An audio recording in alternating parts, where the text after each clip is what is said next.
Angela Tappan, District A. Here. Mr. Charles Bradford, District B. Here.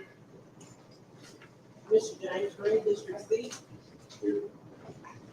Mr. Terry Green, District D. Present. Mr. Howard Locke, District B. Here. Okay. Let us please. I'm going to ask that Dr. Bradley would lead us in prayer, and also if you would remain standing and have a moment of silence for the loss of this, on the transition of his brother. Doesn't bother here to pray. Oh, gracious Father, Lord, as we come to you once again, Lord, with an open mind and an open heart, Lord. Touch our city government, Lord. Keep us where we can make the right decision, what's good for the growth and the forward of our community, Lord. Bless each council member, each person in attendance, and each citizen of this community, Lord. Just touch us. Bring us together that one cannot fall without another. In Jesus' name we ask. Amen. Please, just a moment of silence in memory of Mr. Bradford's brother. What is his name? Willie Bradford. Mr. Willie Bradford.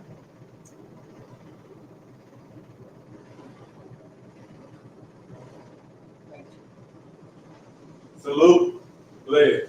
I pledge allegiance to the flag of the United States of America, and to the republic which stands one nation under God, indivisible, with liberty and justice for all.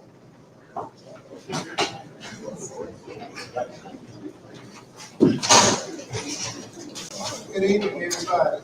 And welcome to this meeting of the Mayor and Board of Aldermen. This is April, Easter month, Good Friday.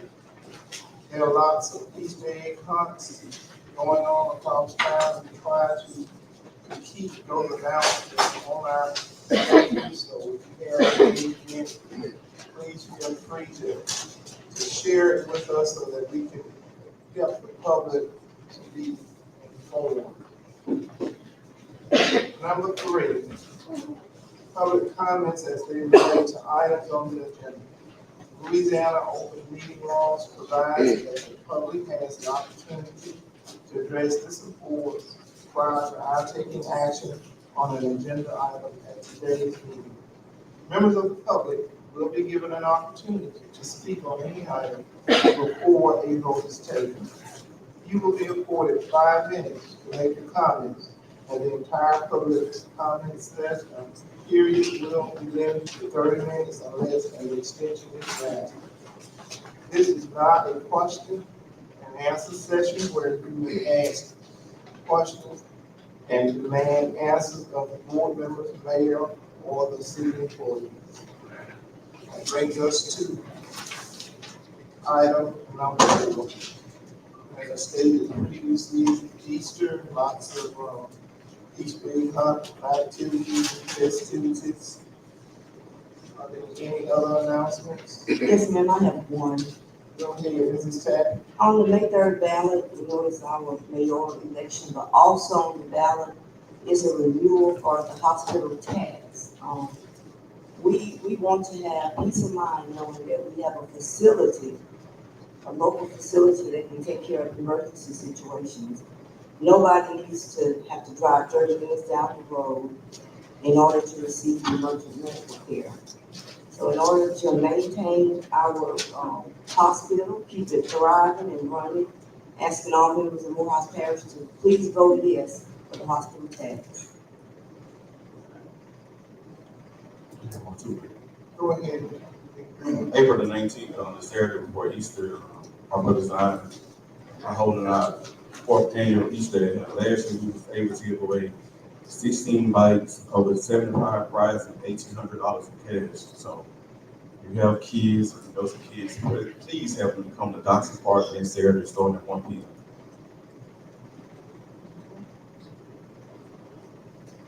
Any other announcements? All right. All right, that brings us to item number. We have announcements. Mr. Hawkins has one. Oh, come on. Mayor, Oh, but I didn't know, you know.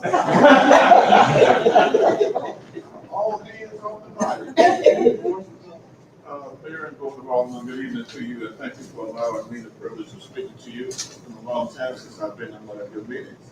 I see so many familiar faces, and, You need a mic, sir. Microphone. Right here, bud.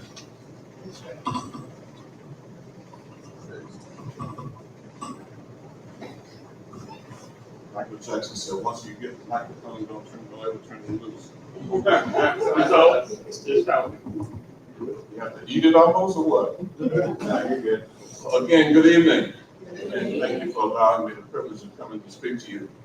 I'm rising because I've been hearing that there's some discussion and consideration of eliminating the zoning and code enforcement in the city of Bastrop. One of the things that many years ago when I was mayor, we started doing because of complaints, because of the realization that there were no controls over what could be built basically where in our city. And people were concerned about their property values. People were concerned that if they could build a $250,000, $300,000, $400,000 house, or even a $50,000 house, there was nothing to prevent someone from coming in and putting a halt in, basically in, or a mechanic shop, or something that conflicted with it. One of the basic rules that was in effect was an ordinance that controlled the distance of bars from schools and churches. But there was nothing to prohibit and maintain property values for businesses and or individuals. I think each of you on this board is a property owner, and you're concerned about the value of your property and the integrity of your neighborhoods. We started the process of creating a zoning and code enforcement commission. Mayor Olive followed me in 2009, and she completed the process, and it's been ongoing since then. I think members of this audience, some of the members of this audience serve on the board that controls that. That's absolutely necessary. One of the disadvantages of living in a city, in an incorporated area, is that you have to be concerned about what's built in your community. One of the privileges is you have the benefit of local police and fire departments and water systems and all of those other things that protect your investment. But there were no rules in place to control that. If Bastrop is to grow, if Bastrop is to attract building, attract businesses, if property values are expected to maintain themselves, there has to be some laws. Laws are there in order to protect each individual and give each individual rights. Zoning commissions have laws that aren't preferential. They are there to be applicable to all individuals in an equal way. One of the worst things that could be done right now is to destroy or set back the process that's in place. Rules are there, but rules have to be enforced. Most of us want rules to apply to other people, but they don't want to apply to us, but that's not the way that it works. You have to have rules if you're gonna live especially in an incorporated area. One of the reasons that people move outside the city limits of Bastrop is because they want more space and they're concerned about what will go on around there.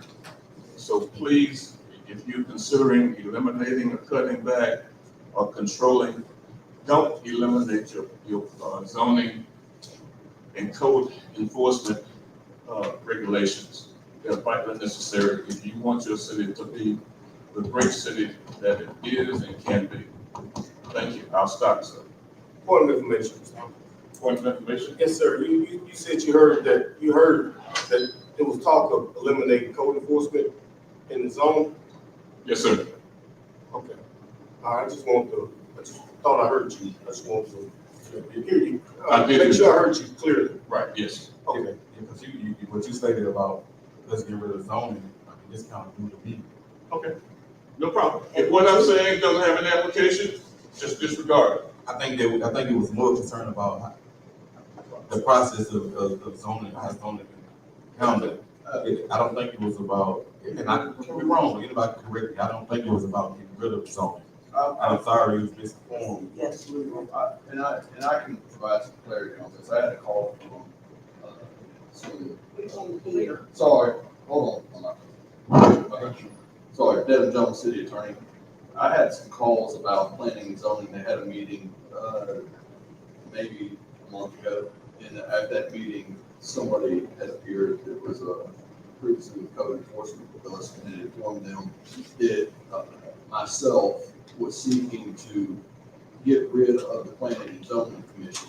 I promptly informed that person that was misinformation, that is no information that existed, and that what exists is there's a planning and zoning board that's established in the planning and zoning code, and there is one that is entitled Title VI, and the one in Title VI was the old one, and that one just needed to be removed so there's not an issue whether there's two planning and zoning boards, and that there is no thought process or nobody's ever had dialogue or conversation planning and zoning. We were thankful for the planning and zoning and the service that those members do, and that under no circumstances did it ever come out that way.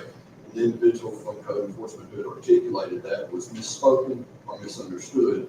Nobody from this council, administration, or the city attorney's office had ever said anything about doing with planning and zoning. And I will articulate that again on the record for clarity. The only thing was there's two competing membership statutes. The one that ordinance is the one that is in effect, that's in the book, it's in the blue book, it's the blue or the white book.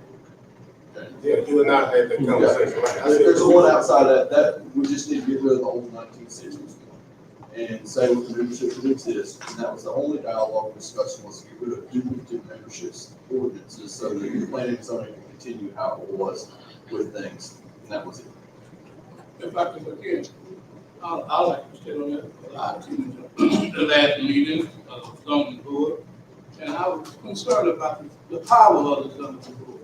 The zoning board is bringing things that you say they're designed to see what comes into your community within the city limits, but when they should not have the power to bring anything into the city limit without the approval of this group. I mean, because if we give them the power to bring in things into the city limit, but why do you have a council? Like you said, it's very important that the city government should know what type of businesses is coming within the city. Now, with that said, and you, I think I'm just kind of telling from wrong with people what you said, as a citizen, I want to know what's coming in my community prior to it showing up. I'll use an example. We got a solar field farm right here, a quarter mile from our hospital. We got two senior citizen homes, and we got another resident there. And here's a solar panel field in our city. At one time, was sitting there without an occupation permit until the last Monday, and they wanted to get an occupation permit. The citizens of this community, sure, we need a zoning permit. We need a planning permit, and they need to be more upfront with the city government, because they should want us to know what do it look like 5 years from now. What is this planning zone put together? I don't think they can tell us what Bastrop look like 5 years from now. Okay, but yes, we can, no one said they're gonna cut it out, but they need to be accountable to the city government, who should have the last say what comes into this community. And they can shake their head, but they don't live in this community.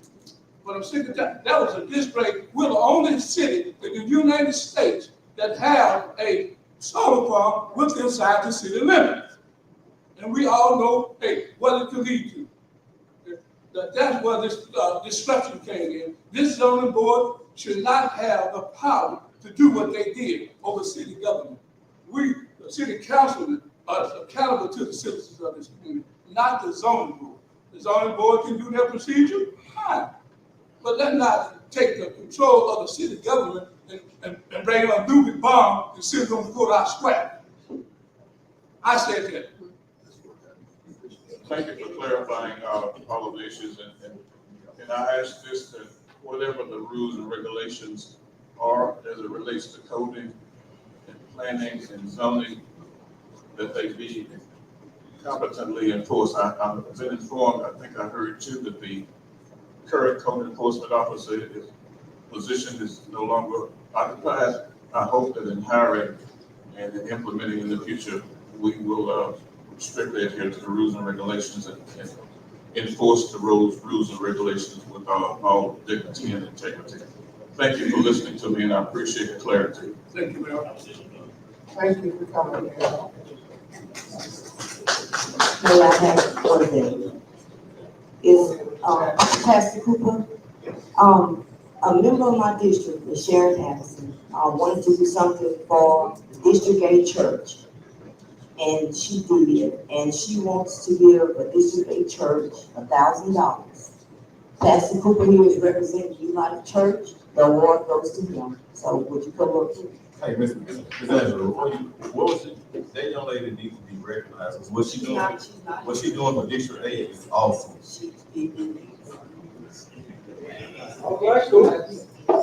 What's her name, Ms. Angela? Sharon Anderson. Yeah, what she do is, what she been doing on social media, she been engaging in bringing awareness and knowledge of what we do from our IC. She doing an excellent job. Ms. Angela, you tell her from District D, kudos, I love her. Pastor Cooper. Pastor Cooper. Come on back. Yes, ma'am. State your name for the record. Here's Cooper Jr. Microphone. My name is George S. Cooper Jr. Pastor of New Life Temple right here in Bastrop. Been in District 8 for about 30 years. And we really appreciate it. We work with a youth program, Youth Impact every year. And we will already have decided that we receive anything and we want to make sure that we put it back, not just into District 8, but to the city of Bastrop and the surrounding area. So we're going to be putting this together for Youth Impact. It's going to be right here in the city of Bastrop, the Municipal Center, and we thank God for the support of everyone that's been doing it down through the years. Thank you. And I'll get with I have something else on behalf. All right, thank you. While you're here, Pastor Cooper, you also volunteered to be a part of Stop the Violence, and we want to thank you. We were able to come together again and work as a group. Thank you. That's okay. That's cool, before you leave. All right, thank you. Pastor Campbell. Yes. Me, sorry. Didi. Oh, Didi, I'm sorry. Don't forget about. I'll make sure we got you, Didi. We're gonna put together a team, I said 5-7 footers, gonna beat Didi real good in basketball. Thank you, sir. Thank you for all Thank that. you. Okay, that brings us to item number 5. I accept previous minutes, regular meeting, March 13th, and special meeting, March 28, 2025. I'll entertain a motion. I make a motion to accept the previous minutes. A motion by Mrs. Patton. Second. And second by Mr. Locke. Any questions? I was just saying, let the record show that Bishop Baptist stand on that one. All in favor? Aye. Any opposed? Nay. Nay. Okay, roll call. District A, Mrs. Patton. Yes. District B, Mr. Crawford. Nay. District C, Mr. James Green. Yeah. District D, Mr. Derek Green. Nay. District D, Mr. Howard Law. Yes. Motion carries. Brings us to item number 6, consideration of and action on reports of committees appointed of the governing body. Carry on reports. And finance committee report. Mr. Chairman? I make a motion to accept the finance committee report. This month's finance committee report. Okay. Second. We have a motion by Mr. J. Green and second by Mr. Howard Locke. All in favor? Aye. Any opposed? Any opposed?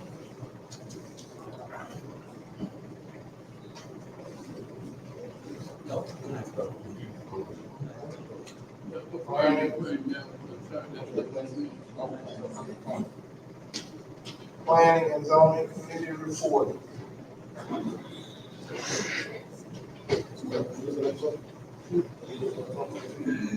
Yeah, I got it. And Ms. Rogers? Yes, ma'am.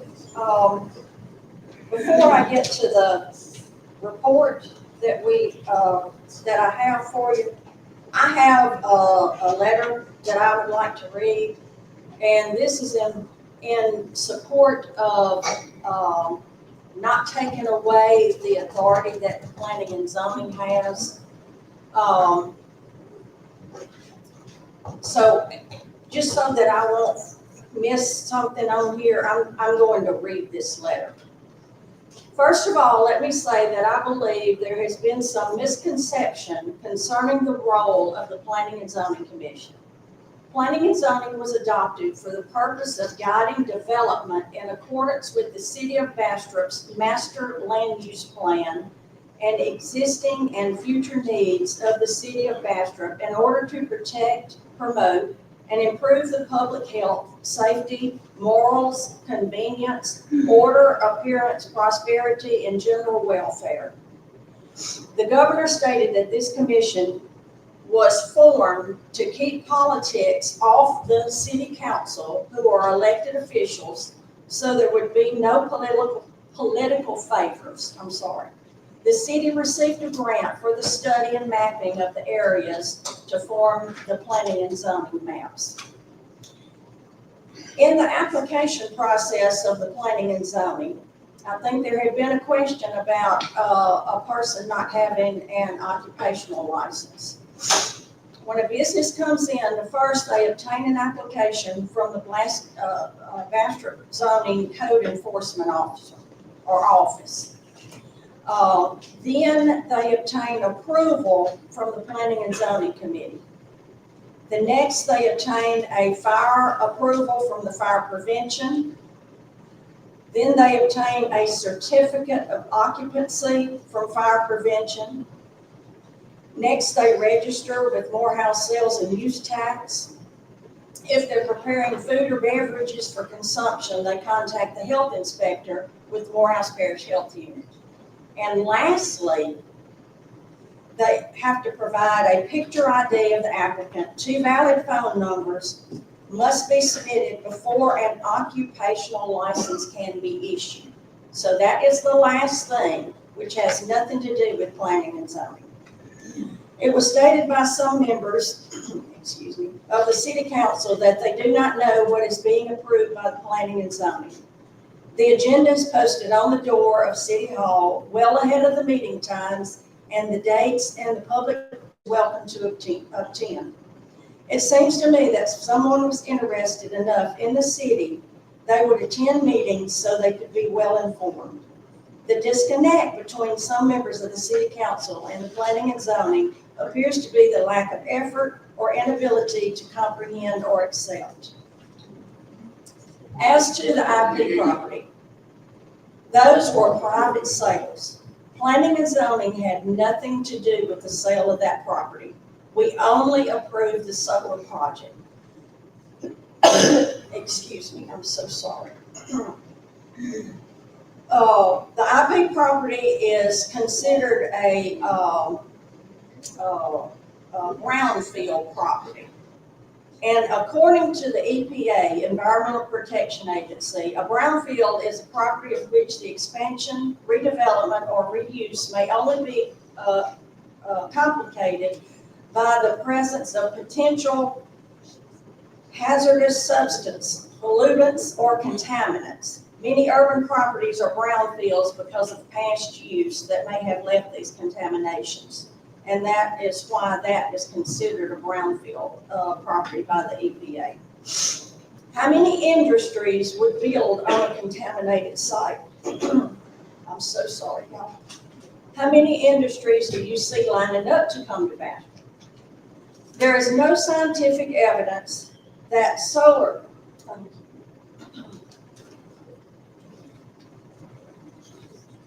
I apologize again, I've had a sinus infection, so I'm so sorry. There is no scientific evidence that solar panels cause cancer. Solar panels do not emit any harmful radiation, such as ultraviolet or X-rays, which are known to cause cancer. The electromagnetic fields, EMFs, produced by solar panels are also very weak and well below safety standards. In fact, solar panels can help reduce the risk of cancer by providing clean energy that reduces air pollution from fossil fuel power plants. Planning and zoning is not responsible to make sure someone has a proper occupational license. I do know Mr. Norman, as well as many other people who live in Morehouse Parish, but to state that anyone on the commission has gotten kickbacks to approve applications is appalling and furthermore slanderous and unfounded. I have worked in Morehouse Parish for 45 years, and this is the first time that anyone has questioned my integrity. Let me conclude by stating that I have served faithfully on Planning and Zoning Commission for almost 15 years. We all have had specific training, and we have a number of years of combined experience. Neither myself nor anyone else who has served has received any form of payment or gratuity for approving applications that I am aware of. This commission is strictly on a volunteer basis. We do not get paid anything. We care, and that's why we volunteer. Thank you so much for allowing me to write this letter.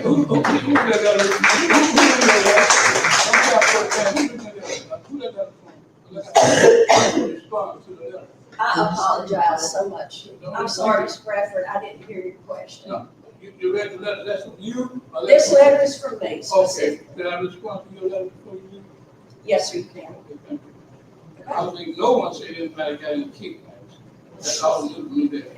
Yes, sir, that was said. Okay, well, fine. Furthermore, that the solar panels are so safe, so doable, just the right thing for this community within this city limit here. I want to say, maybe that's your one, another person's opinion, because I got other people I know others can tell you all about the county research they have done right here behind it.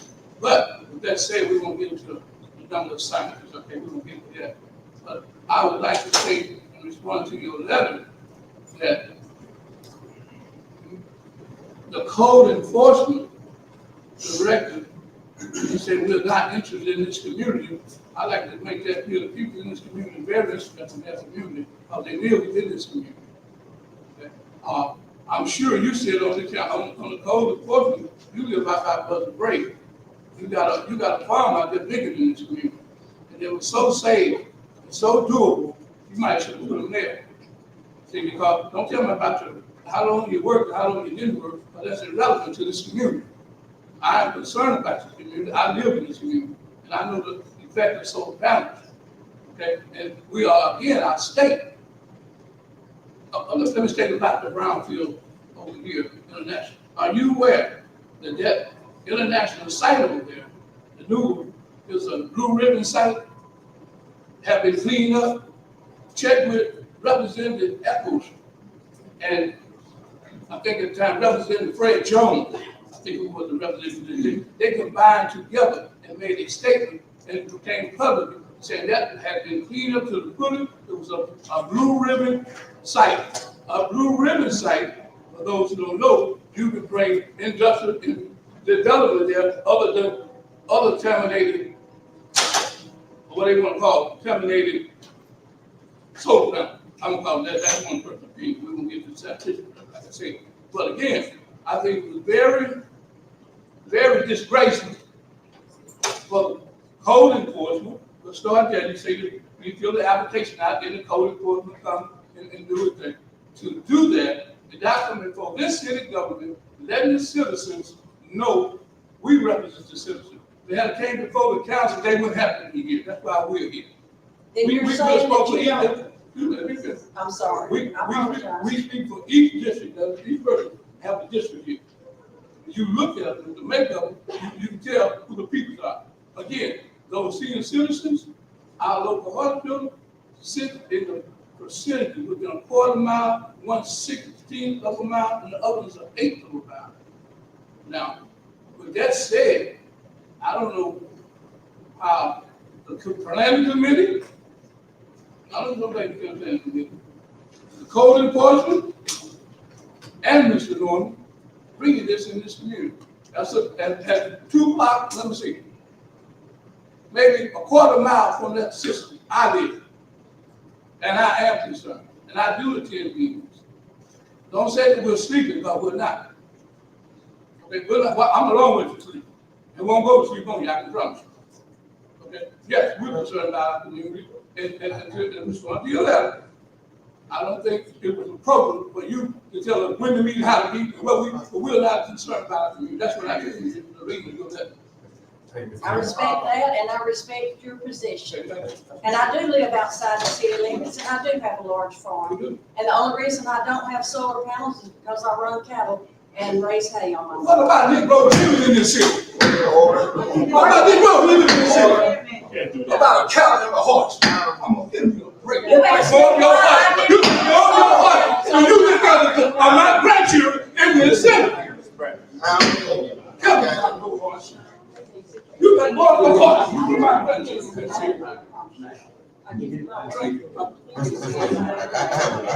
Mr. Bradford? Yes, sir, Mr. Green, I'll be glad to answer your question. Can I speak? Yes, sir. I definitely do first say, I definitely wasn't aware that someone spoke about a kickback. I definitely did it, but with the question I have. Wasn't you? Okay. The question I have for you is when the city council just state their opinion or their concerns, what about their opinions or concern made you guys feel as if we wanted to get rid of the board?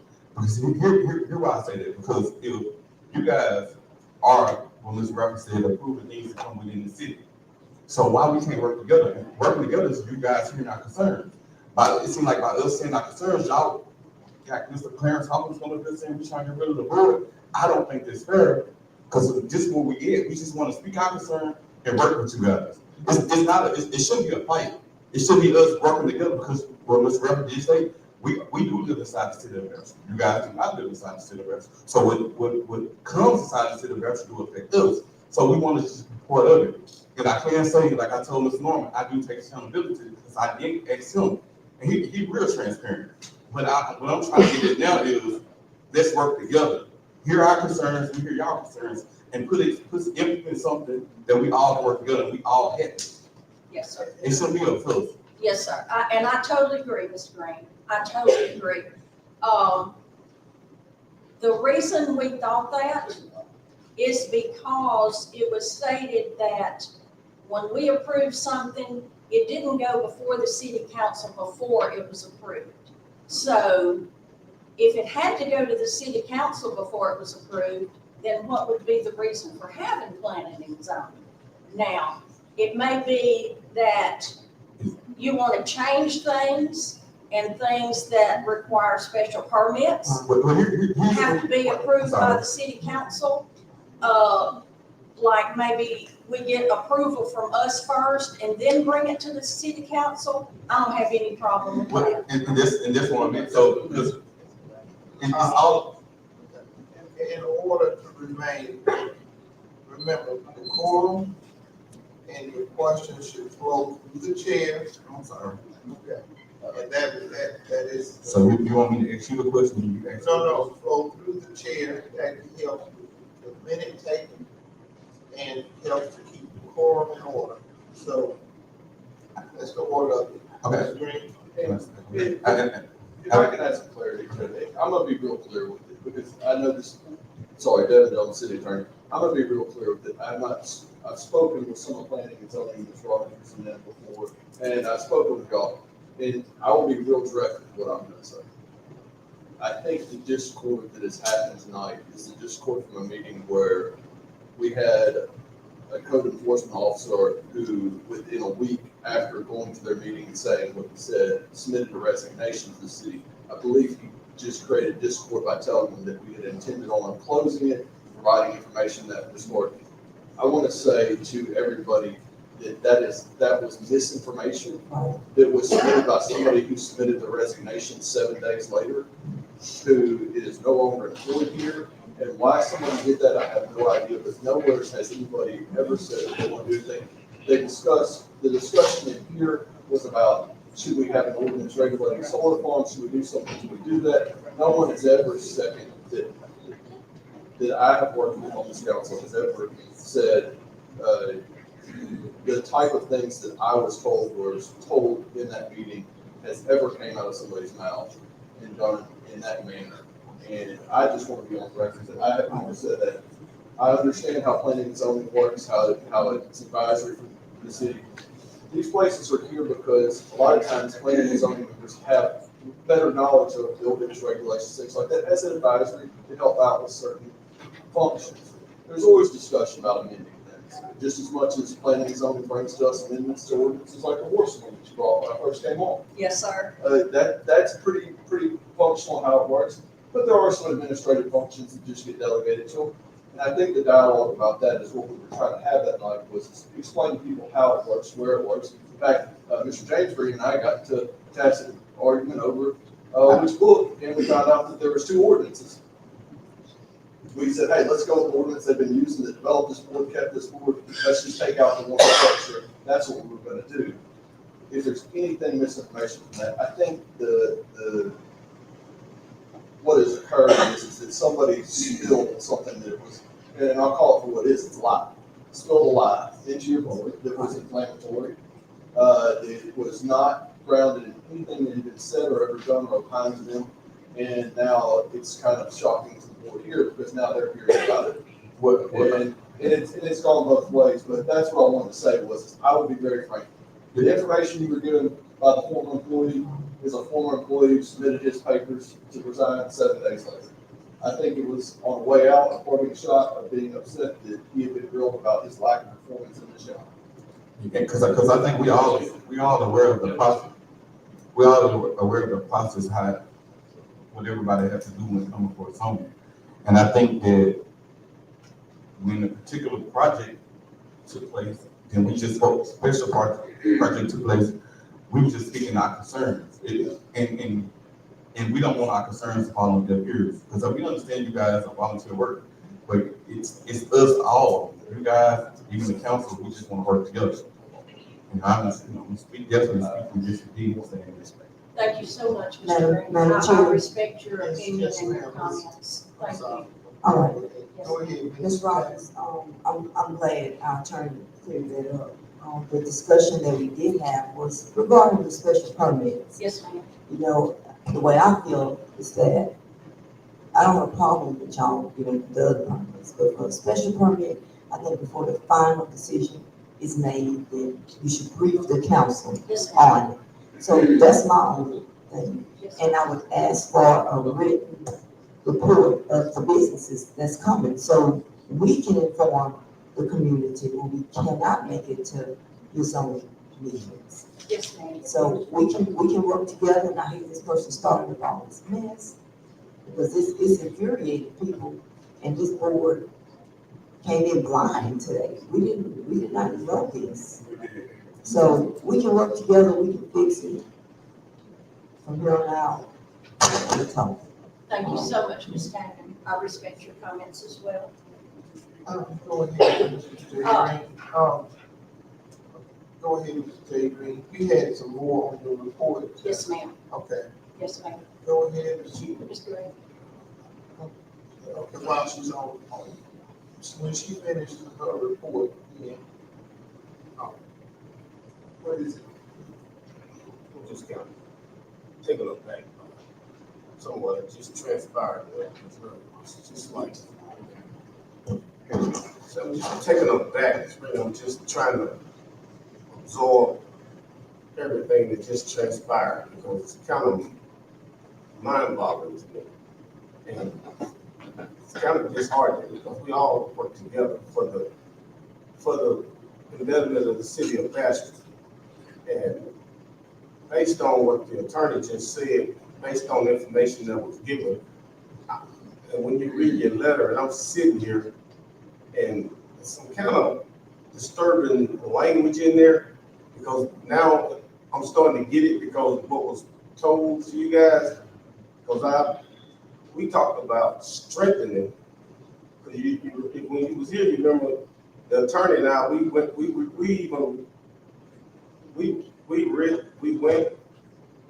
we redone the whole code thing to make it better. And now to get here, and the solar farm is, just exclude that from my conversation right now. I'm talking about zoning. And I was in code enforcement. I kind of know how it worked. So to say we all don't know, because I know how it worked, and I just want to reiterate this point. And I talk to individuals up here periodically, we just discuss things, not as a group, but just in general. And not once have we talked about doing away with zoning. We always talk about strengthening and making things better. So I asked a question maybe last month. I probably asked a question about things else, just brainstorm. That's what we up here for, to try to solve issues. But to come in and think that we want to do away with zoning, you can make anything better. Once you get to a point where you feel like can't nothing be made better, then we got a problem. But no one, not to my knowledge, has said anything about doing away with it. Talk about making this, strengthening it. And I've asked you several times, you remember saying, Ms. Rogers, can I have the, what you approve and disapprove? You know, I'll be asking for a reason, not to be intrusive or nothing, but because I'm really trying to form something that's going to be beneficial for everybody, for transparency. Yes, sir. Open and transparent, not that got you mentality. Yes, sir. We need to work together to make Bastrop better and not being so divisive, because, you know, I understand what you was told, but my city represents District C, and I hear that. It's kind of disheartening to me, especially when I don't even know where the hostility and anger is coming from. And I just want to say, I want to continue to work with everybody, lower the temperature, and everybody got to come. Everybody got difference. If you got a difference of opinion, we can all agree to disagree. But it's no right and wrong. Everybody got a brain. Let's use it. It's not, they say a mind is a terrible thing to waste. We all got a brain. Let's use it. Nobody's trying to be no smarter than nobody else. I just think that code enforcement, I think the problem was with the code enforcement officer. That was our main sticking point. Let me finish, Mayor, please. In reference to character. Mayor, please let me finish. In reference to character. Go ahead. Back to what I was saying. Well, code enforcement. I'm not gonna label a name. Code enforcement no longer resides in the city. The sticking point was code enforcement.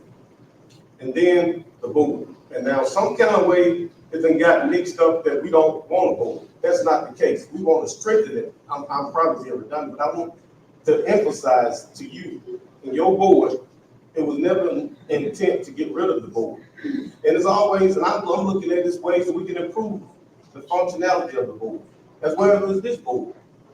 So I just want to make that statement clear. And saying that we can come to you and leave, that's irrelevant, because it's kind of inflammatory. Because all I ask you to do is just send us a copy of what was approved and disapproved. Thank you so Thank you for much. your service to the board. You've been on it a long time. Thank you for your service. It's not about ostracizing or castigating anyone. We need to work together. And I feel I'm kind of disappointed in some of the language in your letter, but hey, I'm a big boy and I can live with it. And it is what it is. But I promise you, I don't have any ill feelings towards code enforcement or the zoning board. I meant no disrespect to any one person when I read the letter. Perhaps we were all misinformed, and if that's the case, I apologize for that. And I respect you and your comments, Mr. Green. Thank you so much. Okay, let's go on to the agenda that we had. The first item we had on our agenda, and we don't have many denials. So if I read ones that have been approved, that just means there were no denials at that time. So the first one is Sister Snow Shack. That's at 1621 East Madison. That's the snow cone stand. They are just changing owners. The previous owner, sold and they changed the name of it to Sister Snow Shack.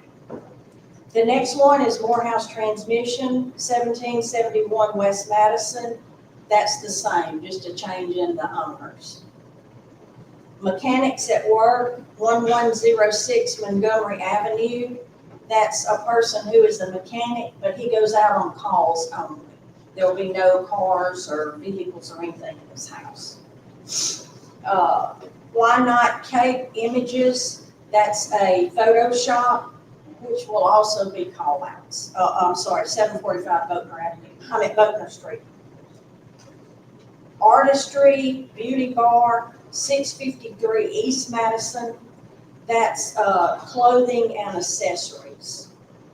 And if I'm not mistaken, that's in the Magnolia Shopping Center. New Beginnings Behavioral Services, 2044 East Madison Avenue.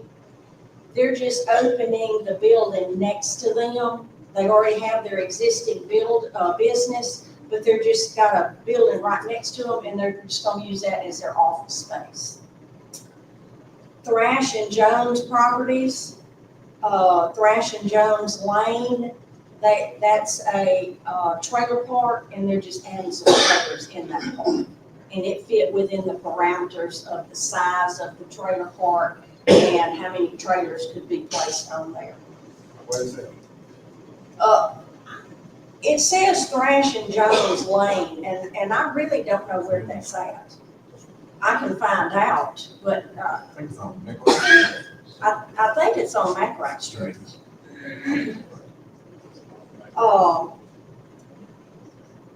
And that's all we had. We didn't have any denials this time.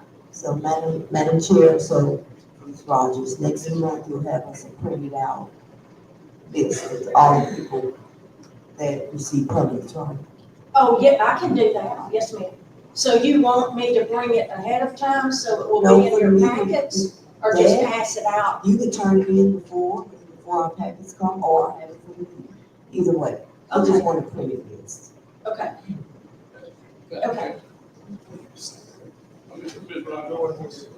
Ms. Rogers, all of the ones that you have read that, they all went through court and court. I'm sorry, They all Mr. Gray. approved by the court and court office. These were all approved by the code enforcement officer. There's some things that he can approve if they fit within the parameters of the code.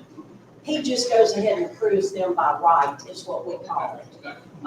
So we had no special permits or anything at the last meeting that we all, like we individually had to approve. So these were just done by the code enforcement officer.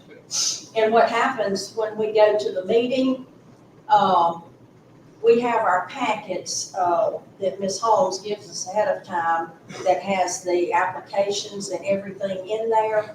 And he goes through and tells us what he approved and why it was approved and things like that. Yes, sir. Yes, sir. Does that complete your report? Yes, Mrs. ma'am. Rogers? Yes, Okay. Mayor. You have, or we have members of the zoning. Please stand and recognize those who give of themselves. And Board of Adjustments. Anybody from the Board of Adjustment, thank you.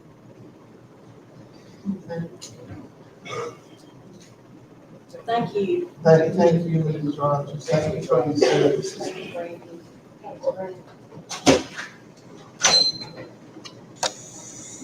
That brings us to item number 7, reports of city officials or employees required by law by action of the governing body. Attorney Jones, do you have anything? I believe it's gonna condense into, I did look into, several CEOs who requested, for some actions on some properties by this Tappan, Councilperson Tappan. And kind of to add clarity, as I've kind of fielded this question across the board about cleaning up properties. If there's a property who's adjudicated, whether it's adjudicated or whether it's not adjudicated, in order for us to clean it up, we'll have to have notice to it through code enforcement that's in violation. And we'll have to have the time period run for that notice for us to be able to go ahead and do it. It's still private property, so we can't enter private property until something's done. So there's several properties that I was asked to look into by Ms. Tappan and Mr. D. Green asked me to look into one. And I'm going to determine if that we've done the steps to notice that property or cite it, as we often call it. And if we've cited it, has the time period run so that we can go ahead and do that. Then once that time period runs, then as the city, we can take action. If it's actually demolishing something or removing the building because it's dilapidated, then we'll have to bring it before the board for the hearing. And we'll go ahead and make sure of that. But just understand from these properties, there's several properties that people have expressed they don't use the ARP funds, they had other things to do. If you can give me the address, I can find out. I have to give you the secretary, that's the code enforcement, find out if it was cited. If it was cited, then we can go through it, have those services performed, and put it back on the tax rolls, just as it only would. That is the additional step. If it's private property, adjudicated or not, because we aren't the listed owner on adjudicated property. We have a right to go in and own it. We just don't have that step. Nobody ever takes that step. We just have to do the extra step of making sure we cite it through code enforcement and get it there. And I can verify what those properties have or have not been. There is a slew of properties that we did do in anticipation of applying for a grant for beautification. And so we needed some properties cited. I think there's about 62 that were on there that we're going to try and cite so that we can add them to our grant application. And you get more points for a property that's able to be done instead of a property that could be. And so some of those might be on there, but if you'll send me the address, I can confirm it and then we can go forward with it. So all the CDAs that you were discussing tonight with Ms. Tappan, those we'll have to verify if they are, and then we'll be able to bring them before the next meeting and be able to get it done. I have a question. Yes, ma'am. Go ahead, Ms. Tappan. So right now, without a code enforcement officer, if they have not been cited, we cannot move any further until we get a new officer. If I know the address, I know what the violation is, I know what the process is, I have the letters on my computer. There is nothing that requires that I actually place an owner step. All I have to do is mail it to the registered owner. I can perform that function, and I have no problem performing the function to get it done. Is it extra work to do? Of course it's extra work, but the city's got to keep going forward, and so we can do it. We can take care of that. So I have thought about that provision. The Code Act does say that the enforcement agent, but it's very broad, left that definition very broad. So if necessary, I can coordinate with the police department, who's also can step in and do that if they need to. There are certain types like an abandoned car, you have to put it on the car. But if it's certain things that you said, hey, I see no issue in it, I just simply mail it out and have the certified mail there, and then we can go from there. So I don't see it as anything standing in the way. I'm trying to do it. Okay, we go ahead. I heard Mr. Rath.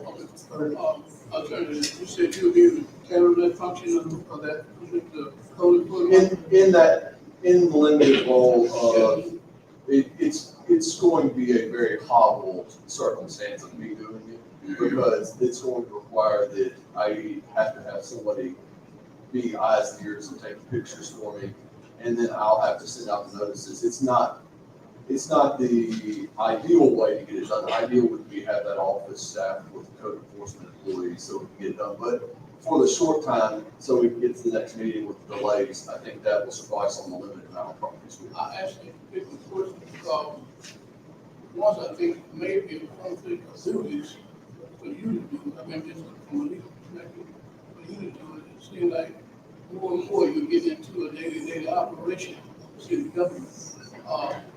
I appreciate you for don't get me wrong. I think. But I think that this should be filled immediately by someone. Correct. Because it's been posted, it should be filled.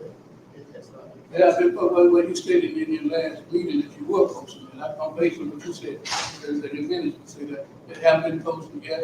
It might have been promised to someone to as well. But let's move forward. Let's move forward.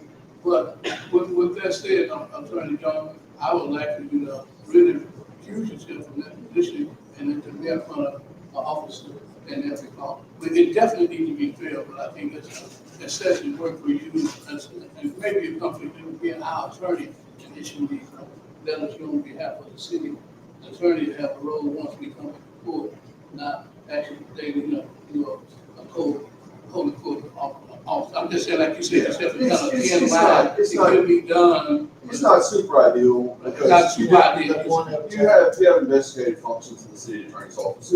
For instance, I need to put in the city attorney's office and the city prosecutor. Me and Mr. Pierre work hand in hand. I will say that he and I have dialogue in this building. We have dialogue anywhere we see each other, and we coordinate on a lot of things, and we bounce ideas back and forth with each other. Absent how we got here, we work hand in hand together. He does a great job. I will say that on the record. That's a good attorney. He helps. Yeah, he helps out, but we do have the city attorney's office does have an investigative power that it can do certain things. It's just a use of that, but as far as any evidentiary stuff, there would always be a third party person, who would be requested to have a policeman or somebody like that. I just don't want to tax the police any more than they are. We are short-handed police, and they do work around the clock nowadays, but I think for the limited properties we have, which is 5 properties, I think that's not going to be a tantamount part of it. It's not going to create something that is. I just didn't want you, I just didn't want you to do positions, in the city government, No. The attorney, but it seems like dual employee. No. I just want to get some back, so I could do some research. But I'm with you 100%. I'd like to have a code enforcement, yes. Okay, thank you, that's what I like to hear you say. Okay, go ahead, Mr. Green, Mr. I got a point of information for the attorney. Attorney, as reference to adjudicated property, we have a firm, E&P Solutions, that's handling adjudicated property. And I just wanted to ask the question, Yes. maybe the clerk could answer, have we paying those persons, E&P Solutions, to do our adjudicated property? Have we had any numbers year to date, of how many adjudicated properties that have been sold by this firm? It never comes up in our finance meeting. So I'm just curious, we paying for services, but we never get any feedback. So I'm just asking. I don't know what the number is. I know when they come before us, if I had to offhand guess, I'd say it's more than 6, less than a dozen. Hey, can I say something? Go ahead, Mr. D. Green. But I can provide the specific number in the collections each month. I can get that from Okay, because I can bring it to your exclusively. We don't actually do it ourselves. We outsource it. Correct. And I think what we can do here in the future is if it's something that's expressed as a chair of finance, I can have it provided to you monthly. Yeah, Go ahead, Mr. D. Green.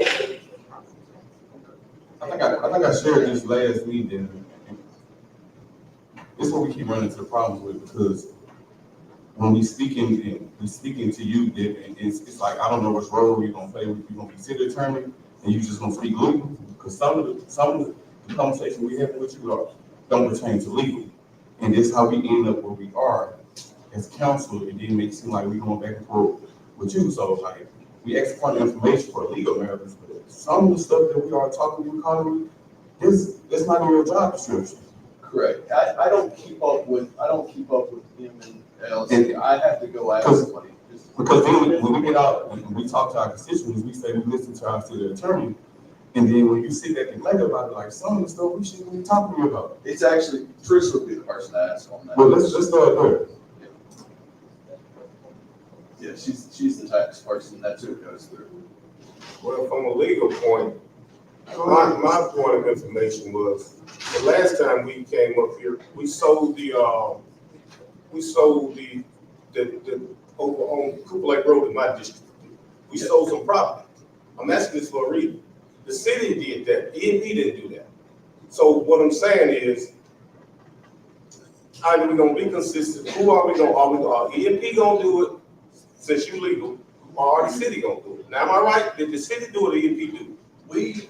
And I will tell you, we did that because that was a request of a person. That was not actually adjudicated property.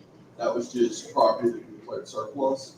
And that's why it went through us, because adjudicated properties don't have to be declared surplus. that property was property we were holding.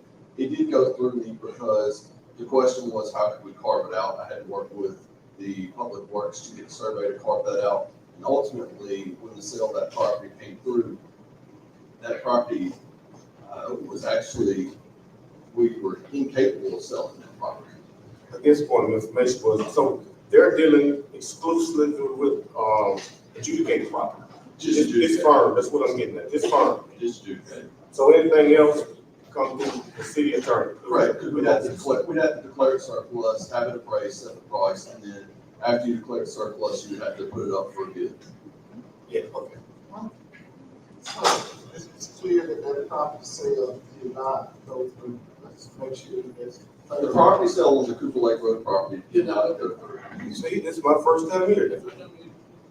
So the legal issue with selling any property outside of adjudicated is that adjudicated property is not in our name. That property is not in our name, it's in the owner's name. We have a right to put it up for sale. When the sale's done, the money comes back to us. We never actually had to transfer a deed. We just approved it. When we transfer property, currently we're underneath the firefighter's lawsuit. The firefighter's lawsuit, they have a judgment on us. That judgment is down in the mortgage records. It acts as a judgment on us. And until that judgment is paid off, all the immovable property of the city of Bastrop is underneath that judgment cannot be conveyed without agreement from all the plaintiffs in the firefighter lawsuit. So that money is, the property has a lien on it. In order to get the property and sell it, you have to have the lien off of it to sell it free and clear to somebody so they have clear title. Getting the entire, so you would need a partial, so what we came up to with the law firm that was over the firefighter suit and the closing firm on the property is that there would be a partial release. However, that partial release has to be agreed to by every plaintiff in the firefighter lawsuit. After about 3 months, they could not come to an agreement of whether they would agree to have a partial release where we would tender the funds to pay off the firefighters, to pay off the balance of the firefighter suits. That money was not going to come to us and go to the firefighters. They would not agree, they could not get consensus on all the members of whether they would agree to allow a partial release out on that piece of property so it could be sold. So ultimately what happened is the buyer of the property said, look, I don't think it's ever going to go through, and they walked away from the table. So, point of information, it's kind of ironic that we're speaking about something with still ask questions because no one on the council had any idea until you just spoke about it. Now, how long have the city been knowing that this did not go through? If I believe so, I believe I got notice from the closing firm probably 45 to 60 days ago that the seller was going to walk away. We were attempting to get the consent of all of the fire. The issue is not the firefighters who are here. The issue is the firefighters who have gone off, who have retired, gone somewhere. The way that judgment acts, it's almost just like they get money each year from us. And so it's just almost like a pension paying out. Well, my point is, I understand all that, but we've had probably two city council meetings since it was rejected, and no one bothered to inform the council. Well, and here's where my position on that is I had still been in contact with the firm that if they could get all this done, it was my intent to go back to the seller and see. I didn't find it to be final that they weren't going to do it. We had the price set, we had it surplus, we had the closing set. It was just getting the consent of everybody to walk away from it. My goal was to give it a little bit of time, see if you could obtain everybody to respond, and if you could. And then the reason why I said the closer we get to the summer, I have to do a partial release every year because we pay a certain amount of money to them. They issue a partial release every year.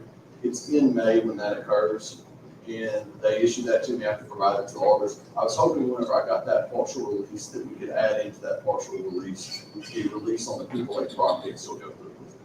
Okay, hopefully, so it's my district read I'm asking. So it's still hope that we'll be able to. It's with hope that I brought to it. Once I was able to obtain that the efforts were just futile or not going to occur, then that's when I bring it in the council report and say, hey, this is the update on it. I have spoke with several people who asked about buying other properties or selling other pieces of property, transfer and said, hey, look, let me tell you the issue. Sitting here, we have a lien on us and we can't convey property to that. One thing was we also had a judgment issued on us from a lawsuit that was later overturned that was still sitting out there. And I was able to get that lien removed from us. So that lien has been removed. The only lien outstanding is the firefighter suit lien.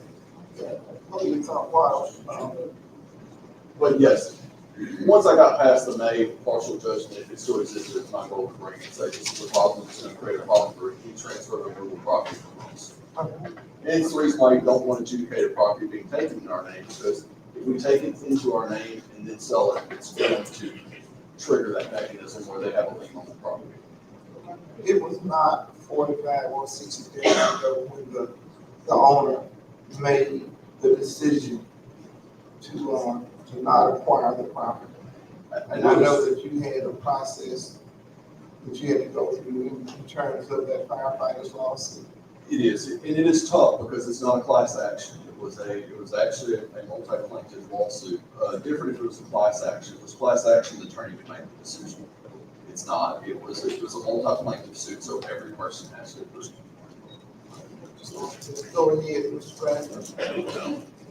You're saying that, I want to make sure I'm getting you, you're saying the city of Bastrop cannot sell property that belongs to the city of Bastrop without the firefighter having a gain on it?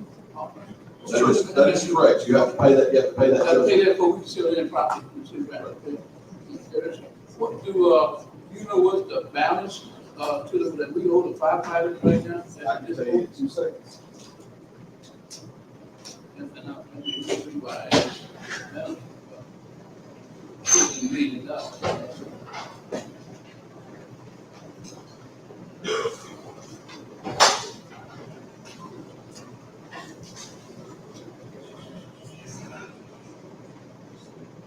Give me 2 seconds on that.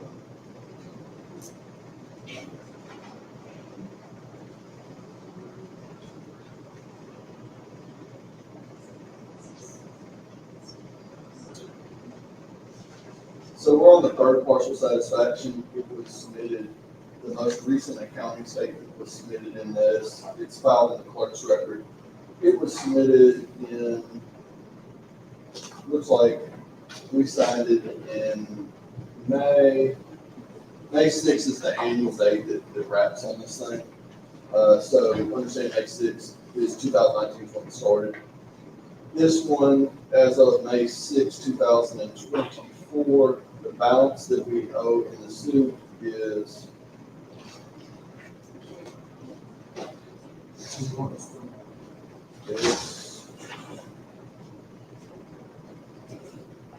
at $2,001,801.03. I'm a point of information. Go ahead, Mr. President. If you look down the thing, there's I can count them, but it appears to be somewhere in excess of 2,000. See, the reason I asked that question is that, like I said, we all learn something new every day. You're telling me that any property of the city of Bastrop, owned by the city of Bastrop, that we can go and sell, like that, I'm using the Ditto building for example. And we go to sell the Ditto building, and I think it's valued $750,000, I'd say last, that's people quantified. That, we have to get the approval from the suit, the money go towards the suit, So let's say we sell that building to an individual for $750,000, that money will go to the firefighters. So, correct. You could buy the building subject to the lien, which is going to decrease your valuation significantly. Or you can buy it free and clear the lien by getting a partial release, of which the money would have to be agreed to by the firefighters as to how we apply it. We apply the whole or more. Correct. Okay, but right now, the current balance right now, $2 million and some odd dollars, $100. I mean, if I was interested in purchasing a Ditto building, I would have to deal with the city of Bastrop and the firefighters trying to adjust the figure, I guess. Yes, we would have to work with the firefighters to get it free and clear. I know I wouldn't get along with another 60 or 90 days, but I recommend this board pay the firefighters, go find somewhere to pay this firefighters off, because they got us holding us as hostage from broke. So we can't sell the parking lot unless they have something to sell. Are you following me? I mean, in other words, that's something we need, that's something we'll pursue it, that the judgment hasn't been surrendered. And maybe the judgment can be negotiable, you know, you can, maybe we need to start negotiating with the firefighter, see where they take a less amount for their judgment, but we can get that behind us. You know, the judge had ruled, the judgment had been issued, but we need to get that judgment as a city. That's a $2 million debt.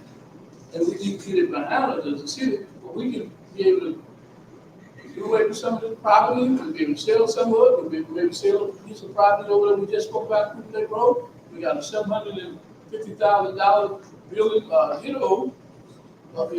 take land for 50,000, structures as it is worth 700,000. Well, I mean, and here's, you know what I mean? and here's something to think about. Whenever you do this, the way this judgment is structured is that we are paying a minimal amount with an interest on it, okay? Basically, we're paying down a lot of interest and a little bit of principal each year, but when you pay this judgment early, you get a dollar for dollar credit against it, okay? So the $8,700 we were gonna pay was gonna turn into a $17,400 benefit towards the city, because we get a dollar for dollar benefit towards it. So kind of understand that if there's some people involved in the suit, which some legacy people, they may want to see the $17,400 rather than see $8,700 go to them and us get $17,400 benefit. I have a point of information. Just for a moment, reintroduce Mr. Locke and Mr. Green. And have the time documented, Ms. Holmes, that they re-enter the meeting. I have a question. I think I heard Mrs. Tappan. Yes, Ms. I know we passed the tax, right, to pay the lawsuit off, so how much money? We did pass the tax to pay it off. It made, if I understand correctly, I was not here at the time. I believe it gave us the initial sum to get into this judgment, which issued us a partial satisfaction, but it continues to pay some amount of money to pay off this suit. That is the annual payment that we make to them. What you said it was 8,000? Well, the $8,700 was the benefit that was going to be from the property that was being sold. Okay. But it turns into, you get a dollar for dollar credit. For every dollar you pay, you get a dollar. So we were going to get a reduction on the suit balance by $17,400, which is the money plus the credit. But you don't know the amount of money that's going toward this $2 million every year. I can tell you real quick.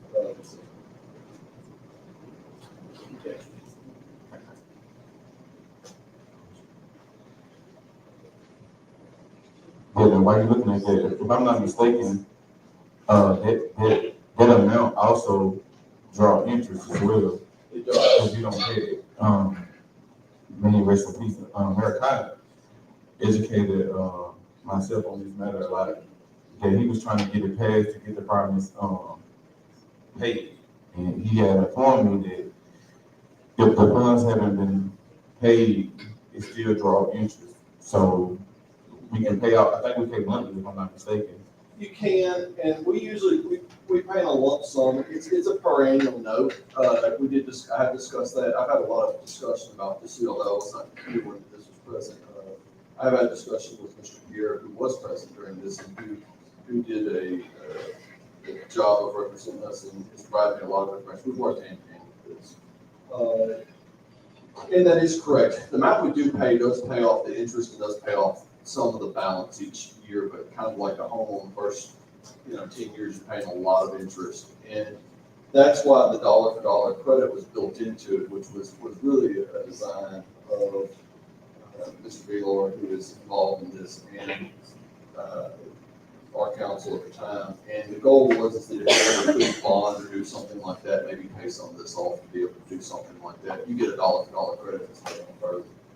But also understand it cuts both ways. When you're talking about you need 30 some odd people to agree, and they're going to reduce their money from $17,400 to $8,700. Because I think some of the departments that is involved in the lawsuit, they have loved ones, some have passed, and some of the loved ones are receiving the funds. That is correct. And so it sits out there almost like an annuity where they get a little bit each year. The payment each year is, Mr. Bradford, to answer your question, back when we had the ARPA funds, that was, and this one I found out, because that was a part of like those X, can it be done, that we use the funds, and so I found out that being that the city is pretty much on hold because of the lawsuit, we can utilize that money to pay it off. The ARPA funds, rather. I think that was a prohibition against use of funds to retire any debt. Yeah, you're right, you're right.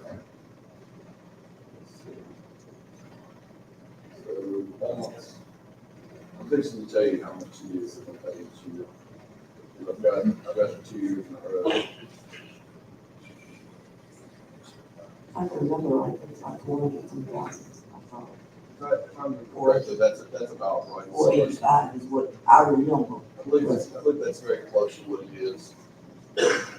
And the partial satisfactions don't state what's payment, because it just says who's owed what and what balance is it's about 48 balances on there. Yeah, that's what I remember, about 485,000. So 218. But yes, what Mr. Deacon said is a big issue, there's a lot of fracture there, and it's a lot of ones.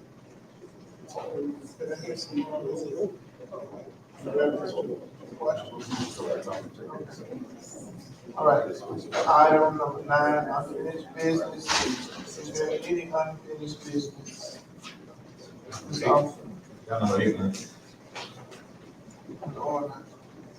I already marked it on, thank you.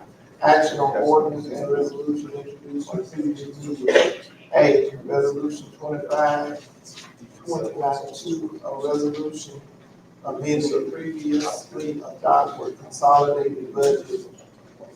Adoption resolution for revenues and expenditures for year July 1, 2024, and ending June 30, 2025.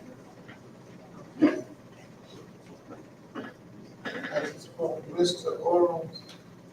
Well, I have a question for you, Mayor. Yes, sir. Normally, when you amending the budget, that means something took place, some change took place, and well, I didn't have time to probably go through my package, but Okay. when I'm looking at this resolution, I don't see anything that's attached to showing what's being amended. Okay.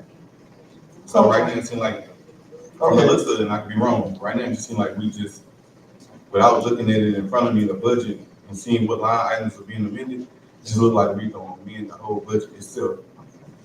And can I add to that resolution, and I've said it before, and I'll say it again, me and you've gone, this is the second or third time we've said it.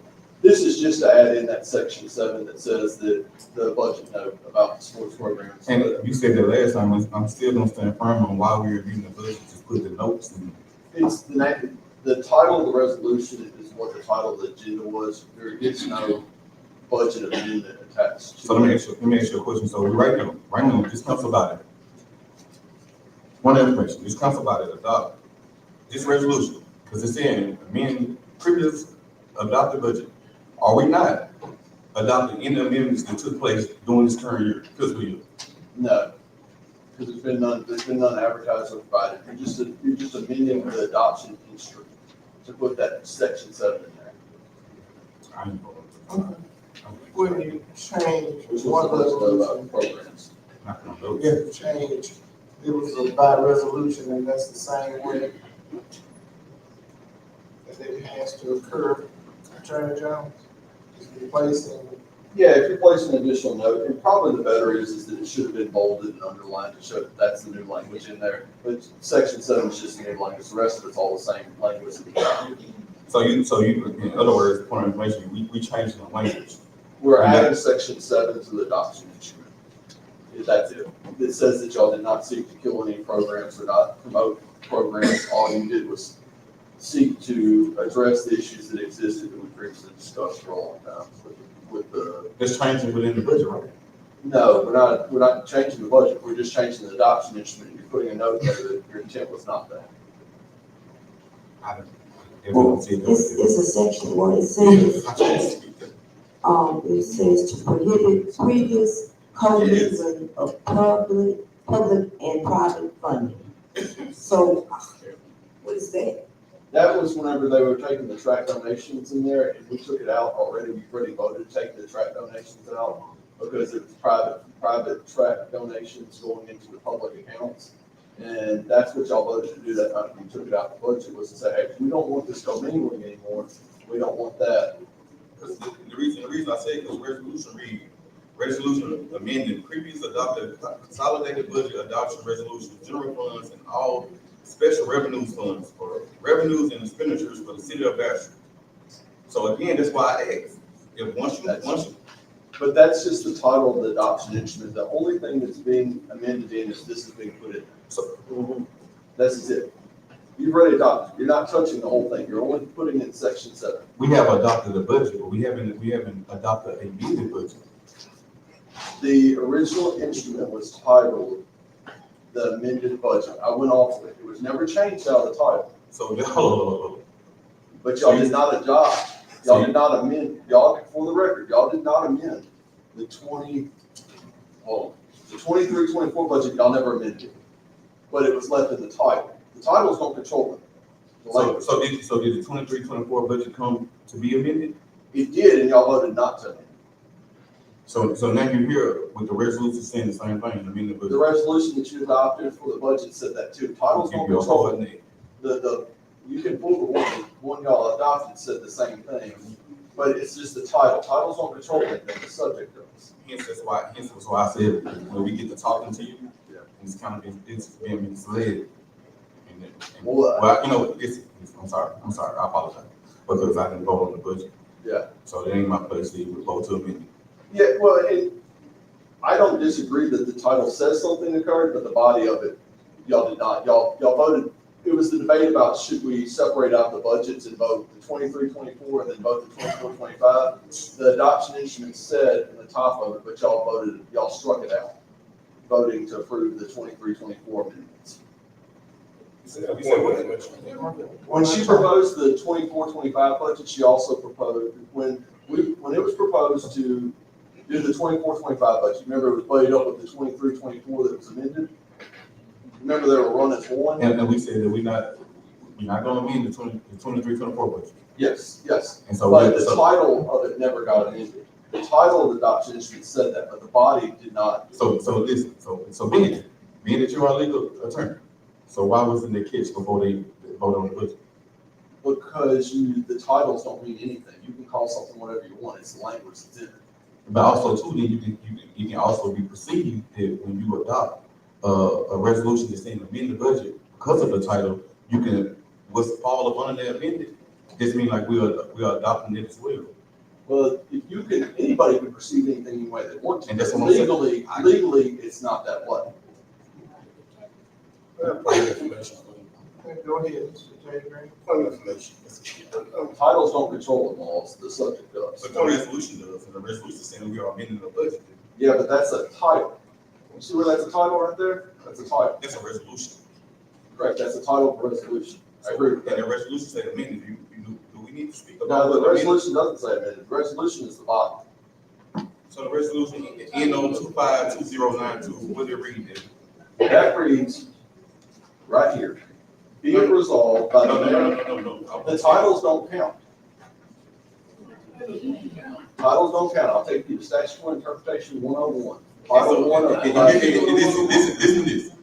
And here you say this after the budget being adopted. And that's why I said, if it's not legal, we should be speaking to you. Because you telling us now, because we adopted the budget in October. Why wasn't this body informed then? The titles doesn't matter. Well, there was no question about the title that night because y'all altered the language out the body. That's because we listened to you. No, I didn't mislead you anything. I don't know how laws are approached. I make you understand that. I'm sorry. I didn't mislead you. You mislead, but the title is misleading.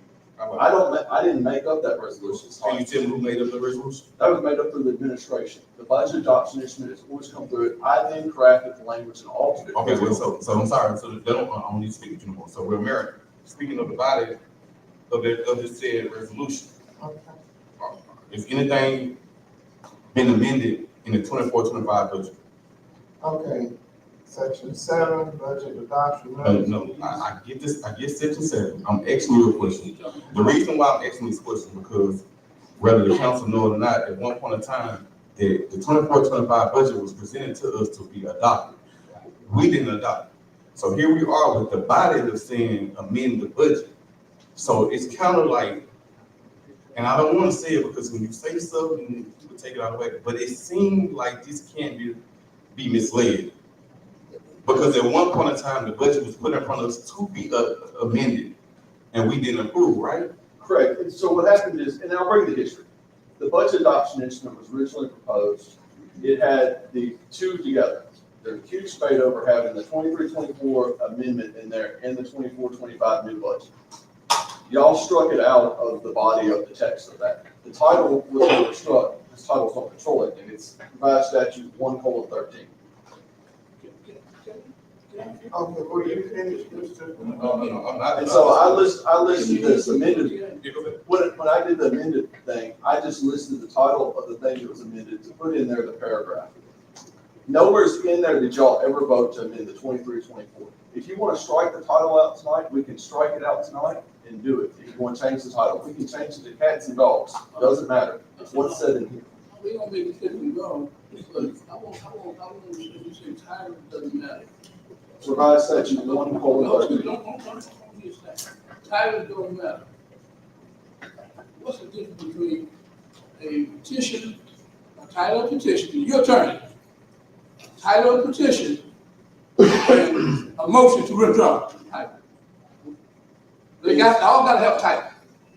If you go in front of any judge in the United States and you want to file a motion, it has to be titled a motion. But if it's titled a petition, it is treated as a petition. The title is very important. Actually, if you want to go down that road, I'll take you down that road. Sure. I have a civil law degree and I have a common law. I actually took 15 extra hours to get both jurisdictions. We're not No, we're going down the road. You're going down the road, let's go down. Come on. Because this is a fact pleading state, and all you have to do is plead the facts. That's it. The title is absent what you cite in it. And I'm going to tell you the law right now, since this is the law. Title, revised statute 1:13. Headings and names. 1:13. Statutory interpretation. 13. 1:13. I'll read it to you. 13A, headings to sections, source notes, and cross references are given for the purpose of immediate reference, do not constitute part of law.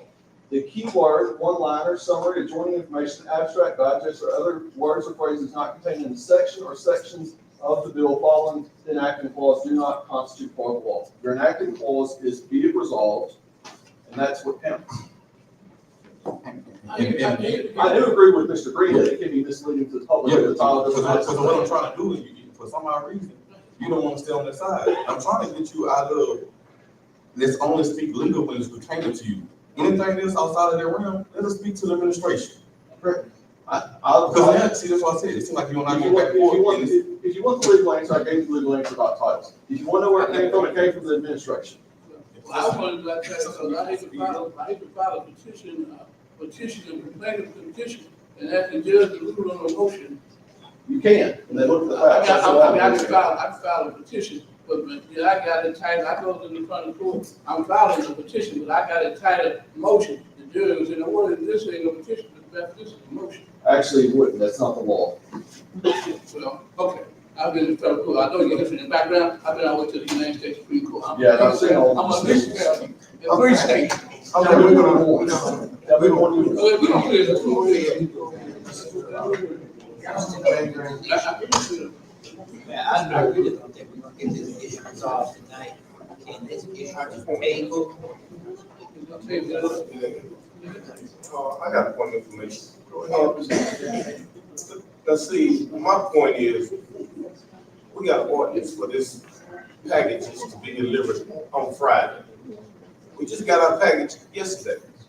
Looked like we get our package in a timely fashion. We could have been able to call the attorney one day in between Friday and today to get this. So when you get the package a day before and you looking at it, you're really at a disadvantage because you don't really get a chance to vet it like you should. And then it just be in an open forum and look like you're going back and forth with people trying to get answers, the attorney trying to give you answers, and the mayor or the administration just You know, the attorney trying to answer the questions that, and so it's just like going back and forth. So I think some of this problem we solve, we get our packages in a timely fashion, we'll be able to remedy some of this stuff behind closed doors versus out in the public, because hey, this is not illegal, go back to administration. The administration should get our packages out. The administration should abide by the law, because the ordinance is a law. And we've been in violation of that ordinance for about 2 years, ever since it's been passed. I don't think the package has been on time, but maybe the package has been late by 98% of the time. And that's facts. So I just wish we can get it out in time. You know, there's a lot of questions to be asked. And Mr. Jones, you got an open door policy. We could have talked about this, but hey, people want answers, the council want answers. He's the attorney, and really, like Mr. Green is saying, the administration has to be held accountable, so we can speak with the administration, because Mr. Jones, both are our attorneys. And so it looked like he's in a bad predicament, because it seems like he's always speaking for the mayor in this administration, which he really represents both of us. So I see the frustration, because he's trying to give you the legal answer, but it really goes back to the administration. The administrator should be the one that's answering the questions. To the credit of this administration, which has been short-staffed, I will say this, that things happen. Now, this is an issue that came up as a result of the sports, and this has gone on for about 3 months now. First, it was take it out, that was a misunderstanding about that. No.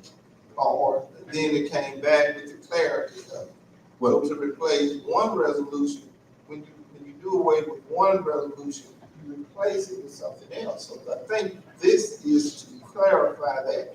And if you wish not to vote on this, push the table. But the thing about it is, when speaking of the sports, if I'm not mistaken, and I hope this council correct me, I think at this time, this particular meeting, we was talking about we're just removing the funds, not getting rid of the programs. And again, removing the funds, I don't understand why it take a budget note to remove funds from a particular line item. Okay. It can take place in amending the budget. Okay. We had a resolution. I understand what you're saying. So it changed. It became necessary for clarity. So now we're at the point where there has been a general, or what I thought was a general consensus among the council members of how the language should be. It said they use the term deletions, which are accounting terms as accumulated in section 5, or previous coming of public and private funding prohibited by law. What I'm saying is, when we spoke in the city council meeting, we were just removing the funds. And again, I said this several times, and I'm gonna say it again now. To remove funds, the only thing you have to do is just do amending the budget.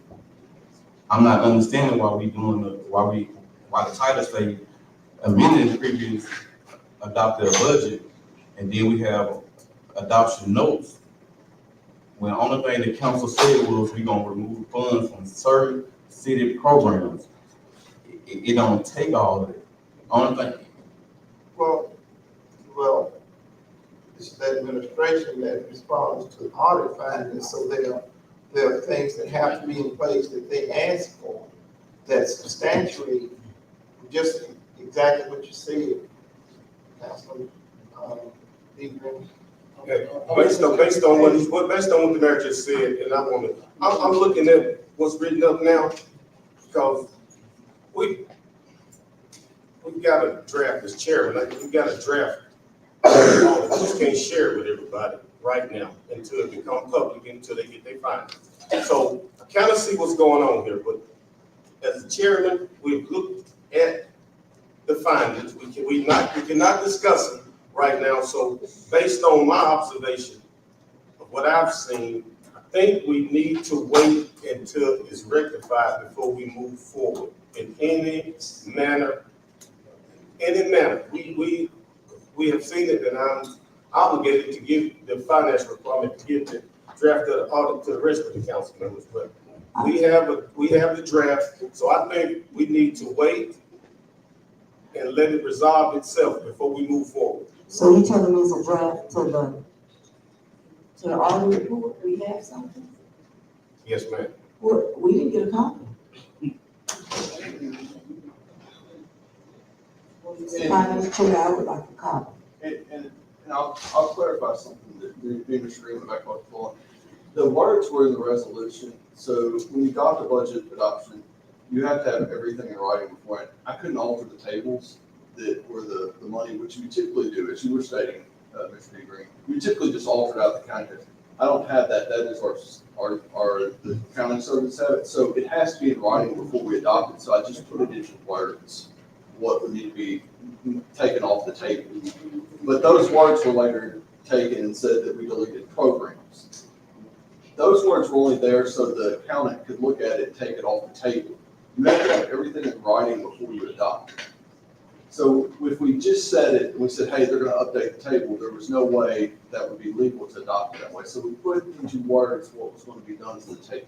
So what are we waiting on to release this audit report?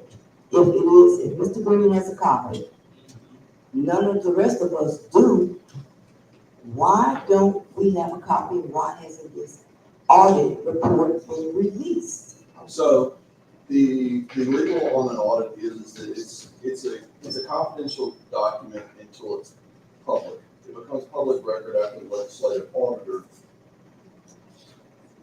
sees it and approves it. Has the legislative auditor seen this?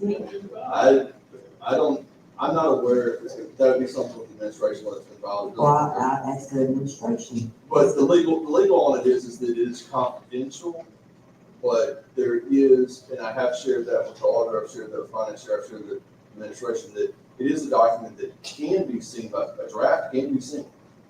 So we are the legislative. It's not a public document, it's subject to public records request until it's submitted. So In a short term, we could have that. There's nothing standing in the way of having post copies. I see plenty of information there. So just for clarity, so if this body want to amend something, you're saying that we have to put it in writing before? I either had to amend the graph, which was the budget charts, you remember? The accounting sheets, or we had to put it had to be in writing. The budget act requires that it be in writing before you adopt it. It's one of the rare ones that requires that you actually have it in writing before you adopt it. And I'm not talking about adoption, but I'm talking about when you want to amend it. Like if you Yeah, say we want to amend, we want to increase increase or decrease a particular line item. You're saying we have to put it in writing before we increase or decrease that particular line item? Correct. Underneath the Budget Act, that is one of the ones where you actually have to have it in writing prior to adoption. So that was the point in having the words that night, because I couldn't alter the tables.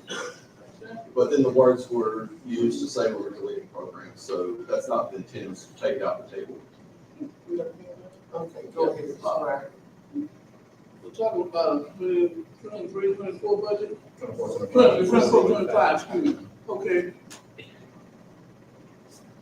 But when is the next month, the 25, 26 budget should be prepared, is that correct? And maybe That's not me. that process, it should be a process. I mean, what I'm saying to the rest of the council is, we got less than a month before we have to do this all over again. When we stay with this and just start our budget, we can spell out the words in the 25, 26 budget and without amending it and get caught up wiping some off that we really don't want to wipe off. Okay, he walked, okay, why would you get back in the pussy? He walked away from.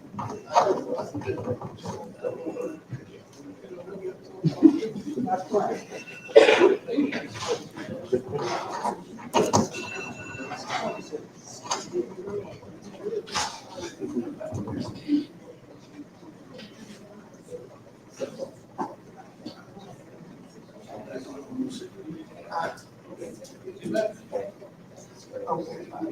So So my question is, what is the timeline?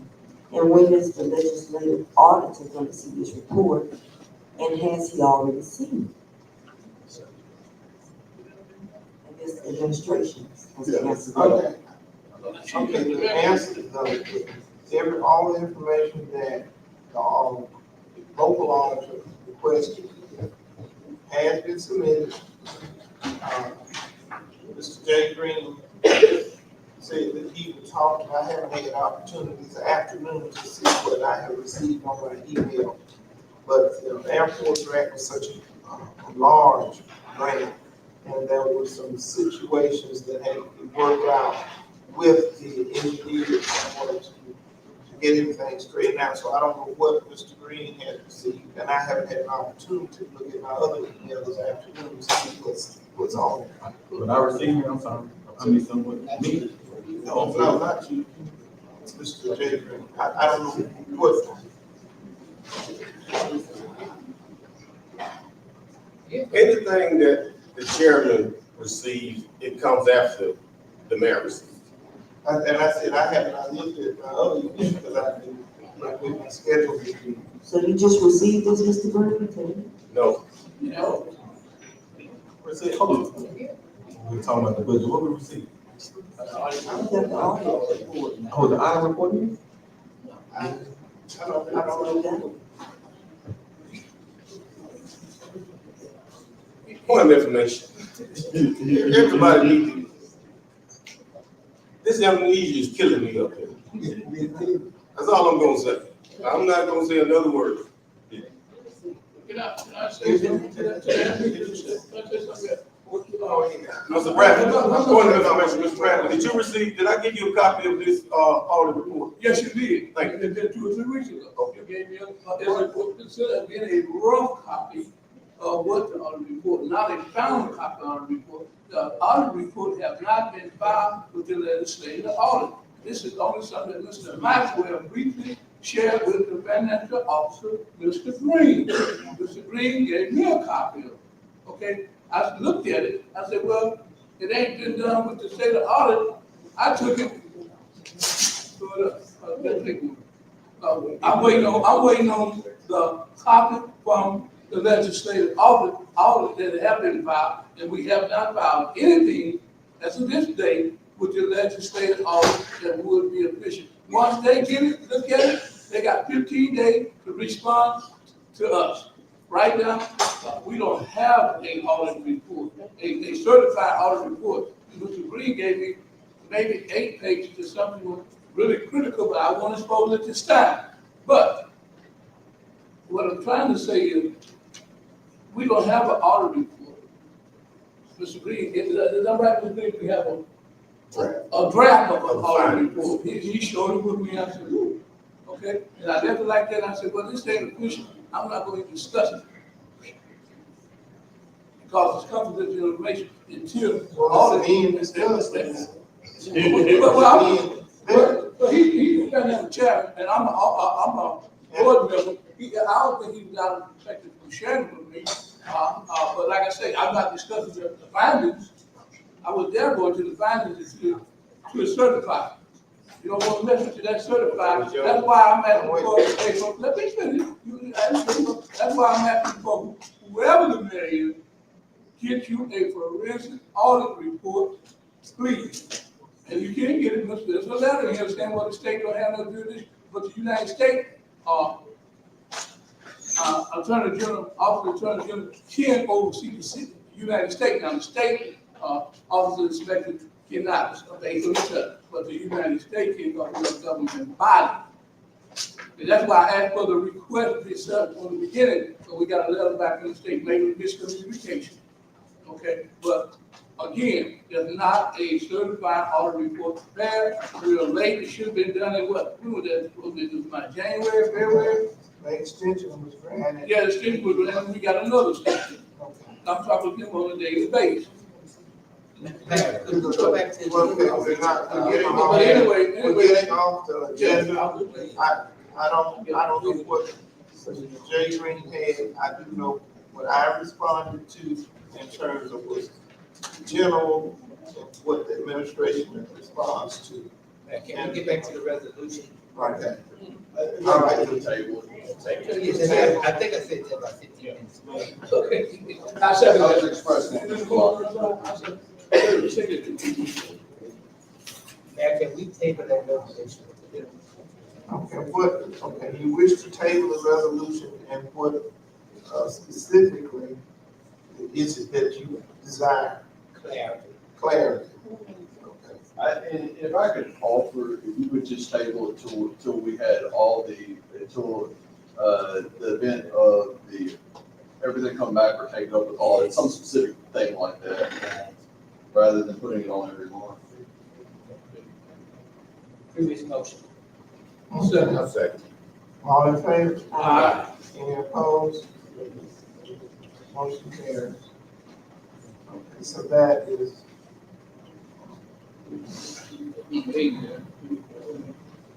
that's other unfinished business. I thought that's what,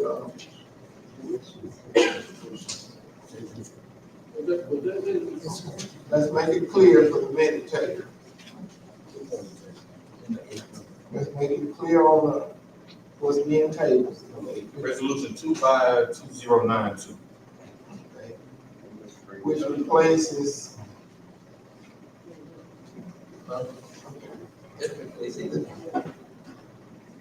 There was some language in another resolution. Ms. Holmes, what was that first resolution? Okay, that's what I thought. Okay, so. 207. Do you have the microphone there? Oh, yeah, it is. Is it three? Yeah, with, previous resolution was 242073. Okay.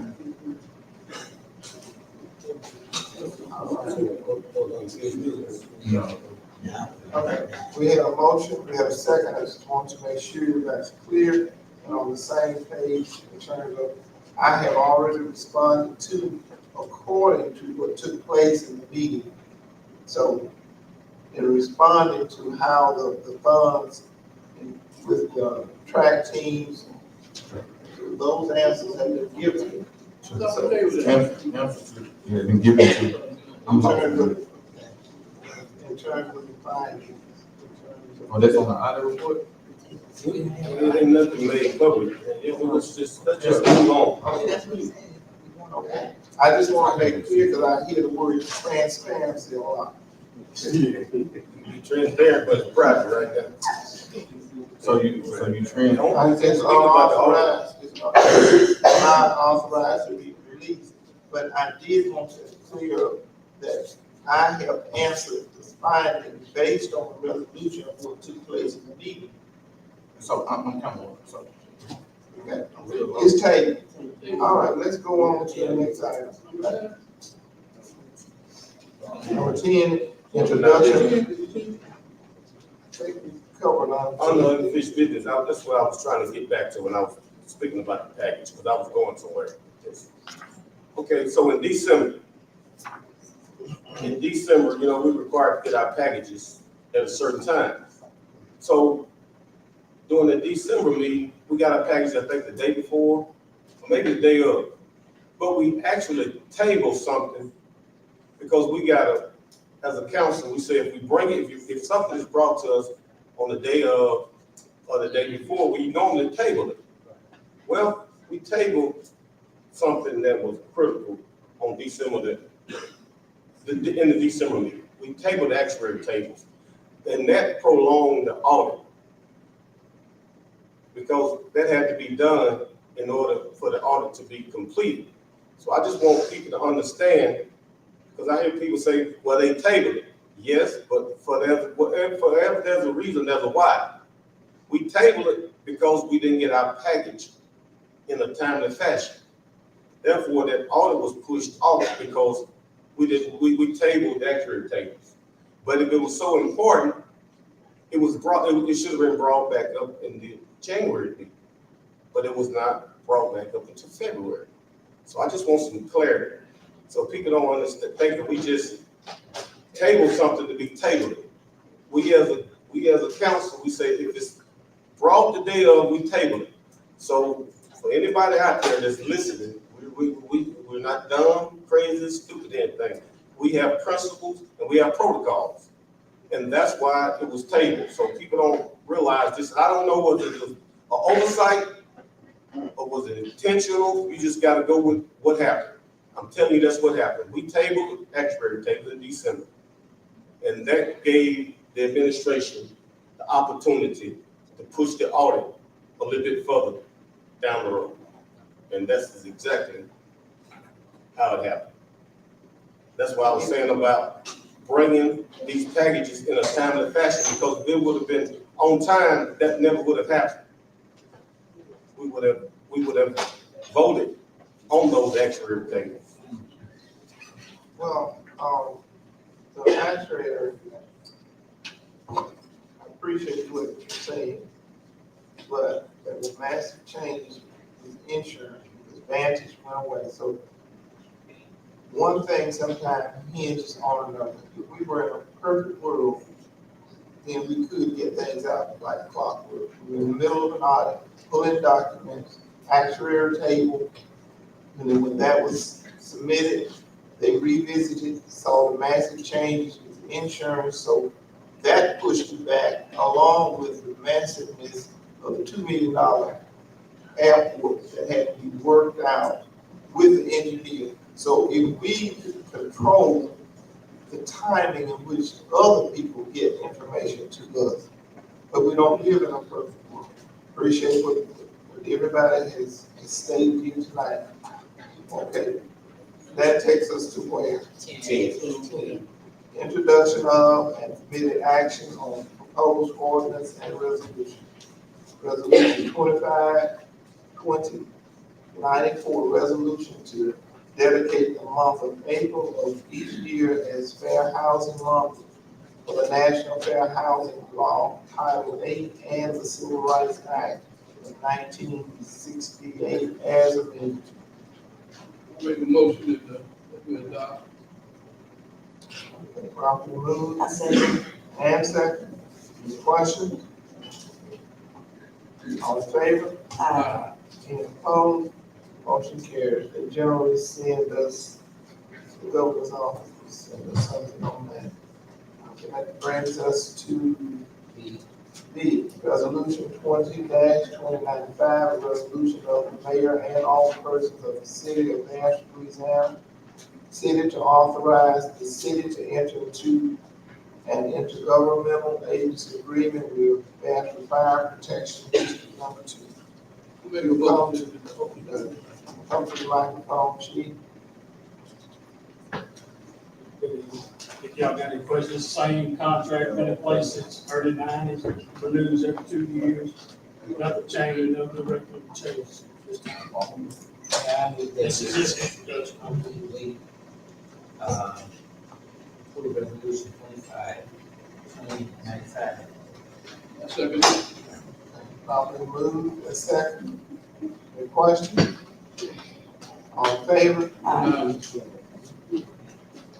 Any opposed? Motion carries. Here, B.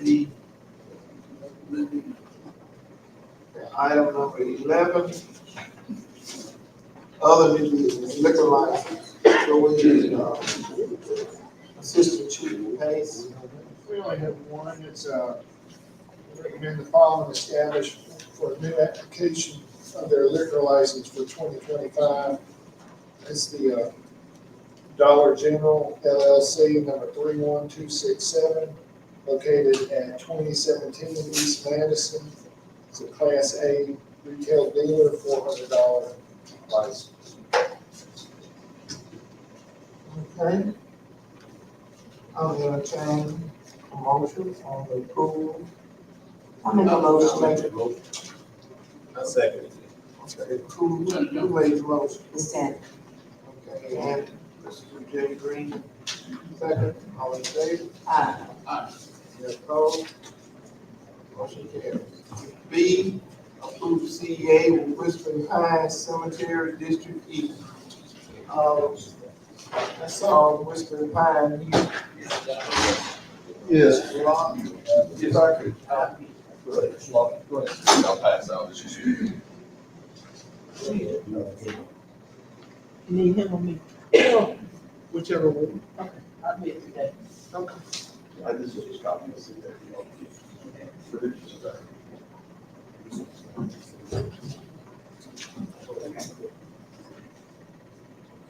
Mr. Locke. Go ahead. Virginia Johnson Edwards. Explain what you call it doing. Oh, we were cleaning up Wisdom Pine Cemetery on Martin Luther King South. And it's in progress now.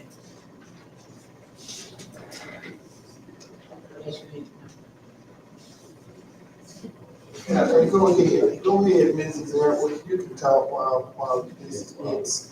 We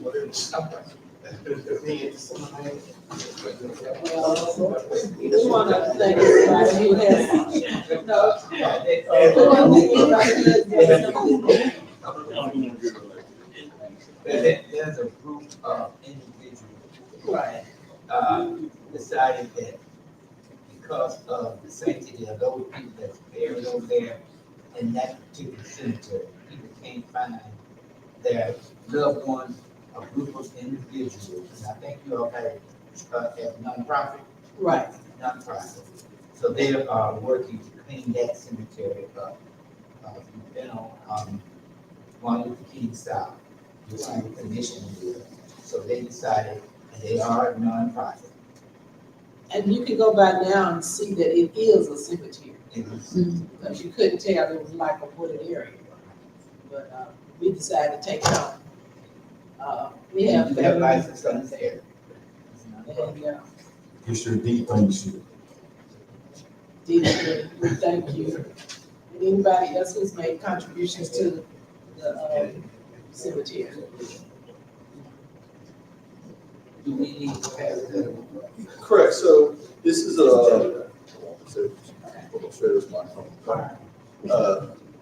and this is Whispering Pines. We previously voted one for Mr. D. Green, who had, donated some funds to Whispering Pines to get it done. And it was Mr. Derry Green who donated some funds, some of his ARPA funds. This is the same similar thing. This agreement is to give them, Mr. Locke had indicated he wanted to use some funds out of his of $1,000 to donate to him regarding this. This is the same similar agreement. I've spoken with Mr. Edwards and Mr. Locke and Mr. Green and several other members about this.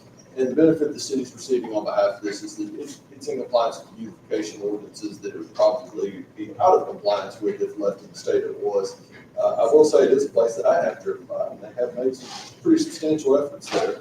But I told Ms. Edwards I'd stand up with her and help if she needed to, because I know she was proxy answering for Mr. Edwards tonight. She's always very kind to me about it.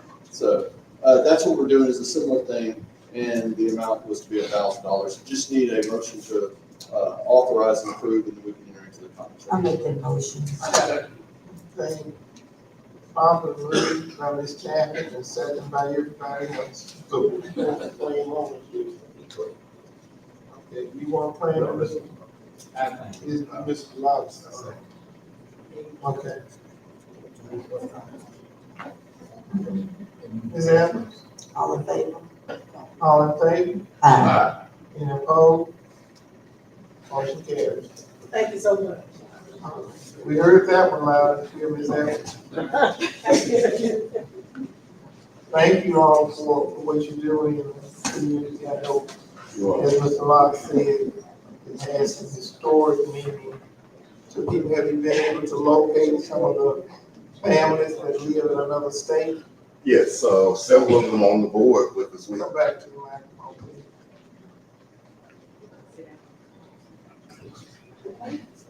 please. Yes, so we are expanding our membership. My name is Ronnie Edwards. I'm the president of the organization. My wife, she's the vice president. Yes, we are expanding our list. We have members now, Washington, D.C., California, that join our monthly meetings. We meet once a month on Zoom. So anybody's interested, let us know. We'll send you a link to the meeting and you can participate. Great, congratulations on the progress. I noted that Mr. Locke is, he got District E. I also like to bet $5,000 District B as well with the paperwork. I support your Okay. fantastic. All right, we really appreciate that. All right, we have raised almost $8,000, a little bit over $8,000 now. This will get us up to around $9,000. It's going to take us about $12,000 to completely move all of the trees and debris from the cemetery. Then we'll have to have a landscaper come in and help to sort of straighten that out a little bit. And then we've got all kind of underground geo testing to identify vacant and unused grave sites and all of that. So any funds that we get and all funds that we get are going directly to those efforts. We really do appreciate it.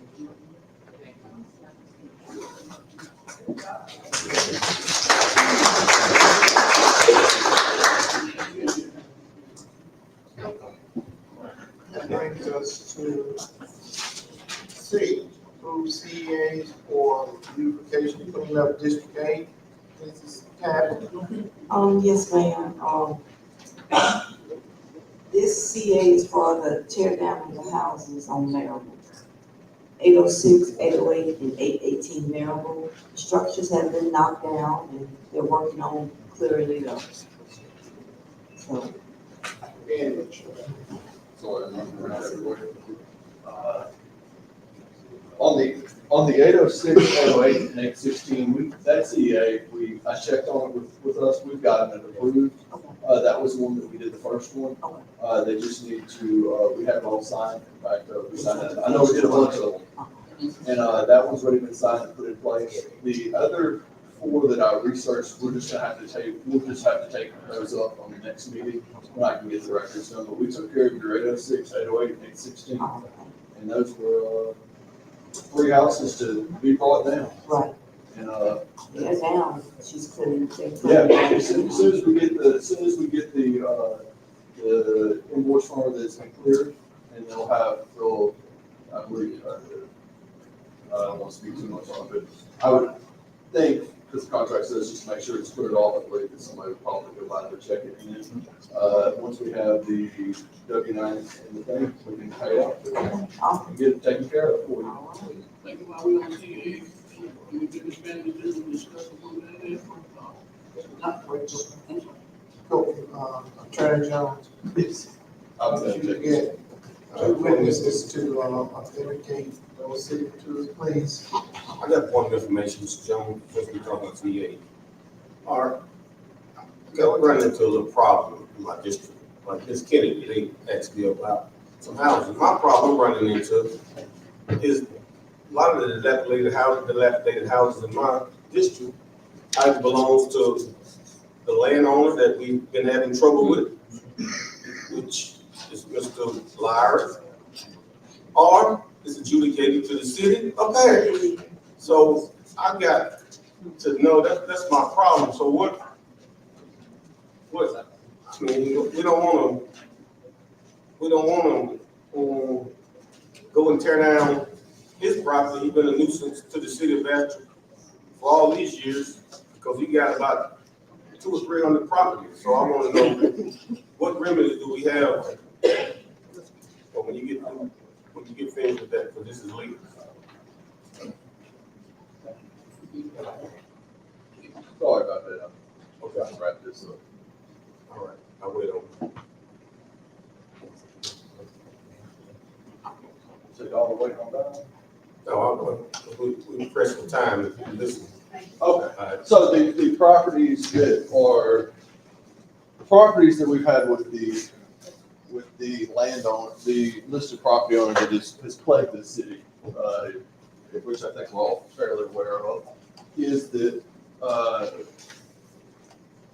there are a number of those properties that we are in the process, and that's what I'm trying to verify since we've had a change in the code enforcement order vacancy now, and I'm back verifying the 62 property list where we're at on the status list. We had started to move forward with get those properties cited, ones that could be demolished, need to be set for demolition, which would require them to come to this board. and the others said, I believe it's in the, correct me if I'm wrong, I was in the meeting about the grant, how we do it if we had ordinances. And at that point, it was my legal opinion, we need to go ahead on and go and start citing these properties, doing everything so we can increase our grant points, and we can do that with our ordinance. I think it's 62 properties, if I'm correct. That he owns. Correct. So out of those 62, I need to look at the list because I need some of those properties in my district. Yes. I need them gone ASAP. And those are priority one because not, in addition to the grant application window that's closing, because there are a lot of beautification grants, and one benefit that y'all did is did update your code enforcement, which opened you up to a ton of grants to be able to get things done. Is that those properties were working hand in hand. We have been behind the scenes to get them on the list, get them in the posture where we can take it done. And once we have an answer about grant funds, either A, start doing it, or there's grant funds, or start doing it on the city side. So you have a list of those. I do not, I'm trying, that's part of what I'm trying to obtain is a list of all the properties. Well, please get them to me because I want to be included into the party. District C wants some money and we want houses torn down also. I will say this. Okay. I will say. I have a list of those properties. I have a list of every property, dilapidated property, going every, in Bastrop. A whole list of. I'm talking about the grant money. I'm talking about the 62 properties. Do you have that list? We gave a copy, I thought in another meeting that this grant came up as soon as the portal opens up, we did some preliminary information on point system. Well, And I will say this, I do intend in like the next 7 days, just understand I do have a federal trial scheduled on the 25th, so it's a little bit, and I couldn't move that, it happened in 4 weeks. That said, I do plan in 7 days the next 7 days to be up here to go through the code enforcement stuff to see where the status is on all the properties. I never could get an actual list so that I can come back to you and say, this is where we were with all the things. I know they've been asked for citations, things like that. Almost do an auditing of where we're at on things. So when we have new staff come in, they come and ask legal, have we done anything? I can say, yes, here's where we are, here's the spreadsheet, here's where it's at. okay, those properties, what I'm saying is I seen that list. If you refer to the list that we got, District C got a little crumbs. I want my share of the money also.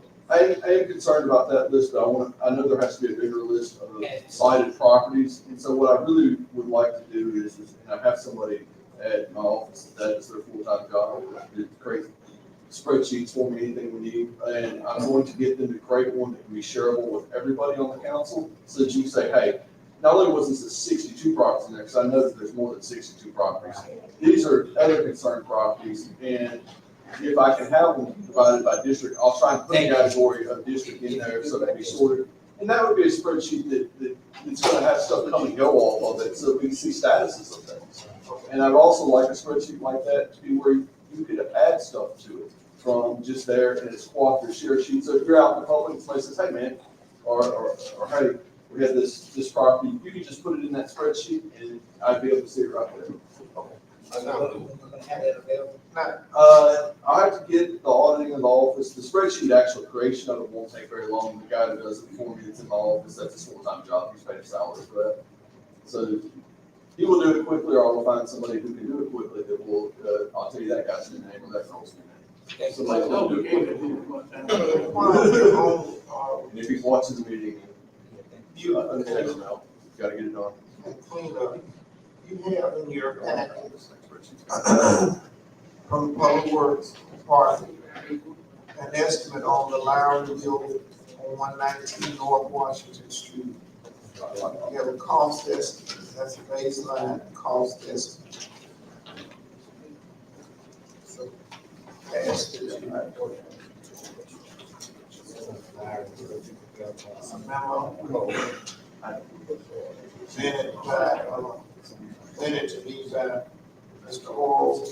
Mr. Orals, did you want to speak on a little bit this baseline estimate? And Mr. D. Green was there the day that we went and looked at, since we're talking about beautification. And I know this has been a long way to Yes, I just got that material from the engineer the other day, and that's why I included it. It's the they had to have a structural engineer look at it because it's attached to that other building. That's a baseline of what we could determine on taking that building down. Of course, it's not in any of my budgets, but that way you know what figure you're looking at, whether you're gonna try to do it this budget or whether you're gonna include it in the next budget.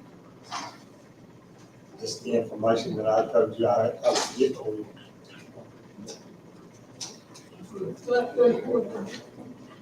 I think the basic, estimated $150,000 to tear down that building next to the post office, that you know that.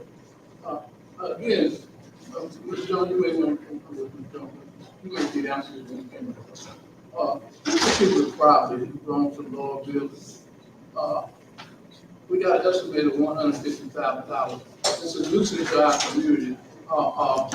What's the plan from the holding court position? In other words, they've been in court, they've been condemned, and all that. Is that right, Attorney? Yeah, well, we had 5 properties that have been condemned. Now, 3 of them have been resolved. We still have 2 outstanding, which are, it's 123, Washington Street, 123 Washington, which is the building on the square, and we have the schoolhouse building that is still, it has been ordered that we can go in and demolish it or take whatever action. After that, that's legally where it stopped at. Okay, why we got this been approved? What's the status, I guess? Are we gonna pay the $150,000? That's a bit, I'm trying to figure out whose responsibility come up. So legally, any cost expended by us is put back on the property rolls, but understand that there is some limitation of what will be. It sits there as a lien on there through the tax assessment. Okay, in court, judges put fines when you're in violation of certain things. Is that correct? Are we putting any fines on these owners? So fines been imposed on Mr. Lowry? So are we imposing the fines? So understand in environmental court, it's what's considered an in-rim proceeding, which is against the property. So the fine and stuff runs to the property, not to the owner, because if it ran to the owner, then the owner could just switch titles. So it runs to the property, by law, it runs to the property. Okay, in other words, my own piece of property, you brought me to court, and you saying that it's dilapidated, it's houses, and we have condemned it. And Mr. Bradford, you have 10 days to do this, eliminate this property, and I can just sit there because you can't find me personally, you can only find the property. So you're fine. So in that instance, in that scenario that you proposed, that the owner showed up in environmental court, voluntarily appeared. That said, if they voluntarily appear, then you can, as an interest in it, order them to do it, or you're gonna judge cost to them. There is no jail or anything like that.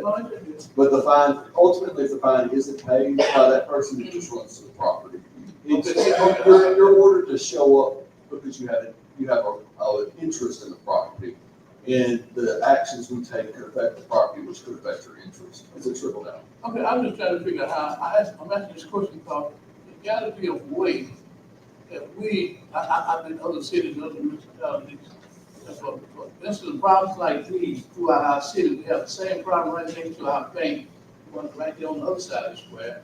And the city's gonna be awful cautious to bring them out. Okay, the owner just thumbing their nose up at the city government. I think maybe we need to talk with the judge or code enforcement and try to sit down and see can we get these people automated. Hey, look, if you don't do this within a certain length of time, we can impose a fine on you because you are the property owner. Because the property worth it, they ain't put a $200 fine on the property, they ain't worth $2. So if I'm an owner, and I think Mr. My ring used to be coming from. Now he was pretty good for taking you now. I don't know how they run it after he left, but Mark was able to bring in the court and say, look, if you don't do it, we're gonna fine the judge with a fine on it. Okay, I had a little branch of wood laying in my kitchen in front of. He came out and took pictures, brought me to court. And Judge gave me our money, you move it back, you're gonna be fined $6 million. Okay, I think we need to get back to the fine that going forward, just discuss it. Because, look like, I'm sure this costs us someday, you can compare, right? The city we pay, we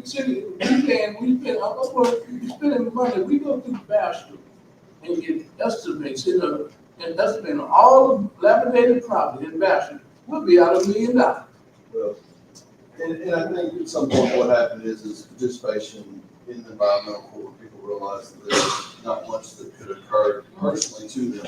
Now, I will say this, there was a discussion in the last meeting, and I think it's something that we need to revisit. Mr. J. Green had brought up about occupational licenses, and I will say this,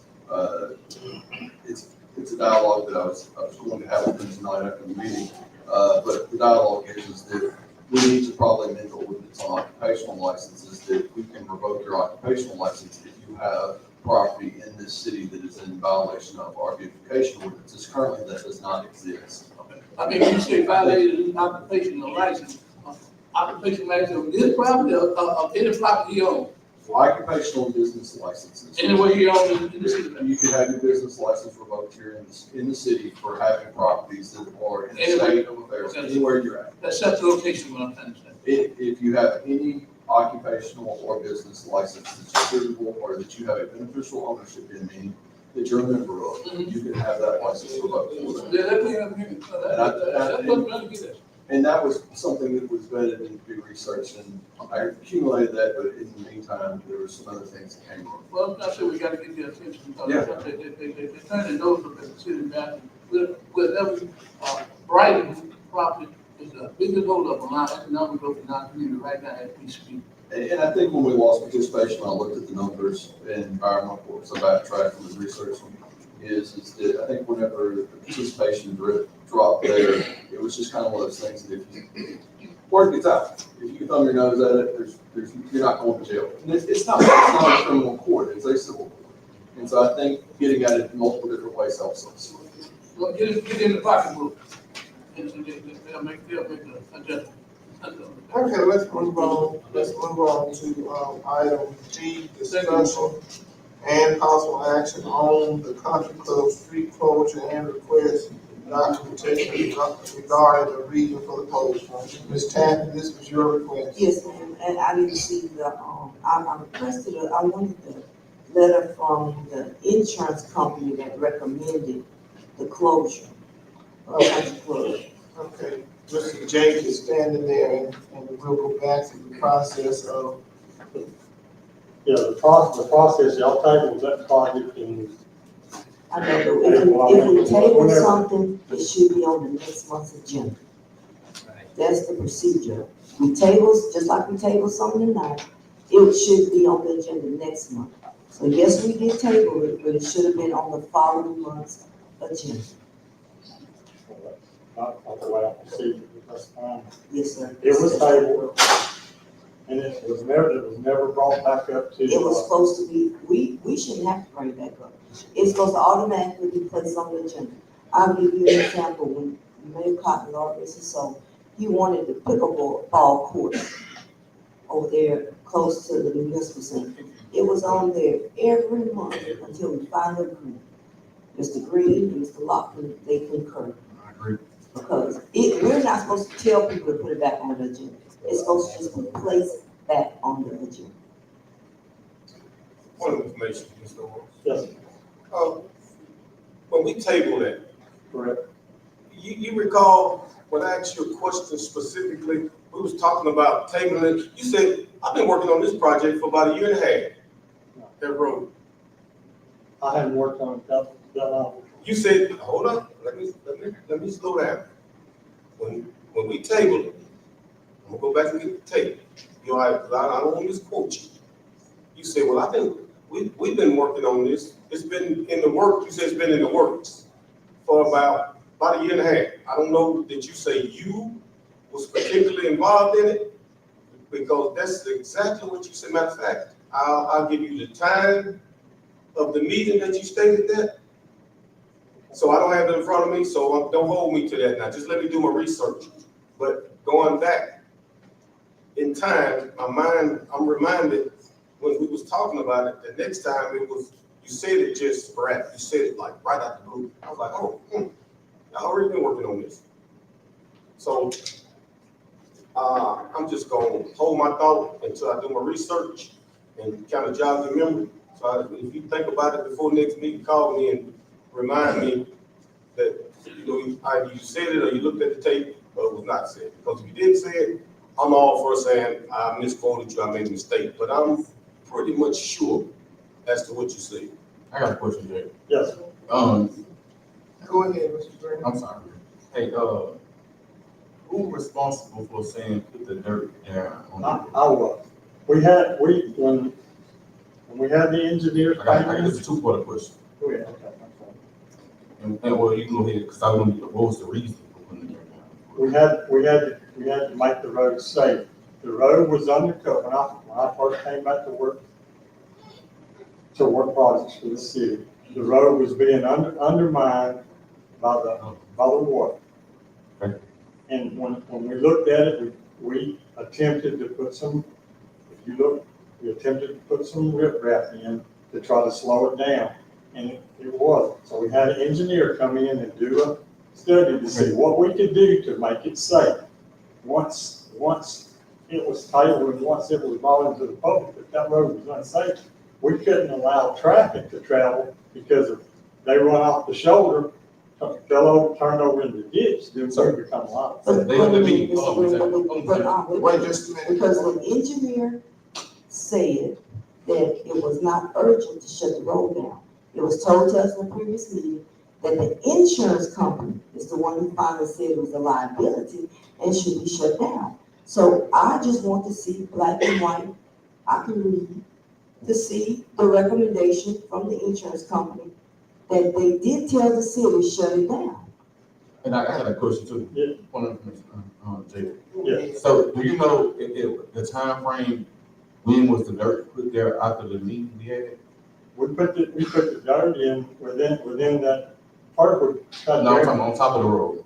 Yeah, first we tried to barricade with just barricades, and there was. So that was like the day or two after the meeting. So why wasn't it done the day of the meeting? Because if the road was still in the same condition the day before and the day after. So why it took after the meeting, so you guys put barricades? Well, that was my call. We were trying to keep the road open, we were trying to get the project pushed forward. But after it became so the day after, after it became a safety hazard, and I deemed it a safety hazard. So we had to block the road. So you deemed it unsafe the next day after the city council meeting? Correct. So it wasn't unsafe the day before the city council meeting, because you had to go look at it for it to be put on the agenda. I did. So it wasn't deemed unsafe then? No. Why I did was not say it was not deemed unsafe. So why you didn't follow the same protocols when you first, in your mind, when you first said it's unsafe, why didn't you put the barricades there? Or why it took after the city council meeting where we just tabled a particular item and then you go put barricades up? Was it not safe then? Probably technically it wasn't, but when I talked to the insurance company, but I have to make a safe call. And if a vehicle runs off into it, You lose me because if you put it on the agenda, this is what I'm saying. If this item is on the agenda, that means you guys have looked at this particular road for it to be on the agenda. So I'm asking you, what condition changed from the time it was put on the agenda to the very next day when you put the barricades up? because it was steadily being undercut. Once it was a public acknowledgement, that's the same way with pothole. If a pothole has been reported and the city fails to do something about it, we get those calls all the time. If we have it logged in, and that is why it is so important for someone to call in if there's a pothole and we know about it. So the same thing with public acknowledgement that happens when we. He stated that it was his call that it was deemed unsafe the next day. And I'm asking the question, since you grabbed the mic, help him out. I'm asking the question, was it not unsafe the day of the city council meeting, the day before the city council meeting, or the day they looked at it? I'm asking what condition changed from the time that it was from the city council meeting to the next day, besides he deemed it unsafe? Number one, it happened in April. there were 3 people that came that had flood issues in April. This item was changed, it was tabled.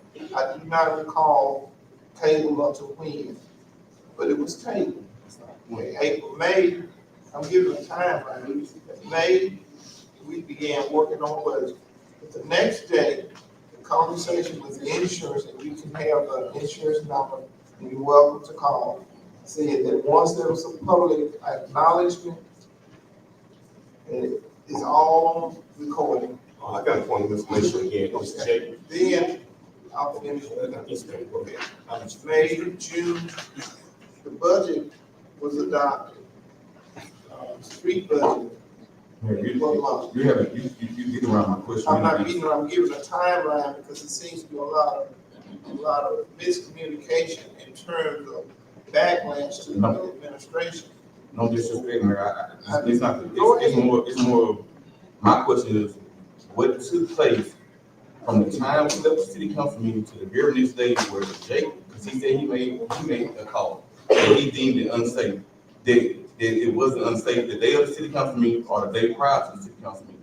That's what I'm asking, not the time frames, because you're gonna take and push all around. I'm not saying it wasn't unsafe.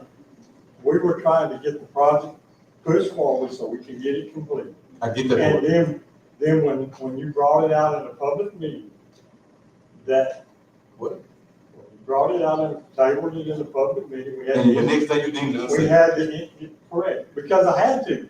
Why? Because the shoulder was gone. Was the shoulder not gone the day before?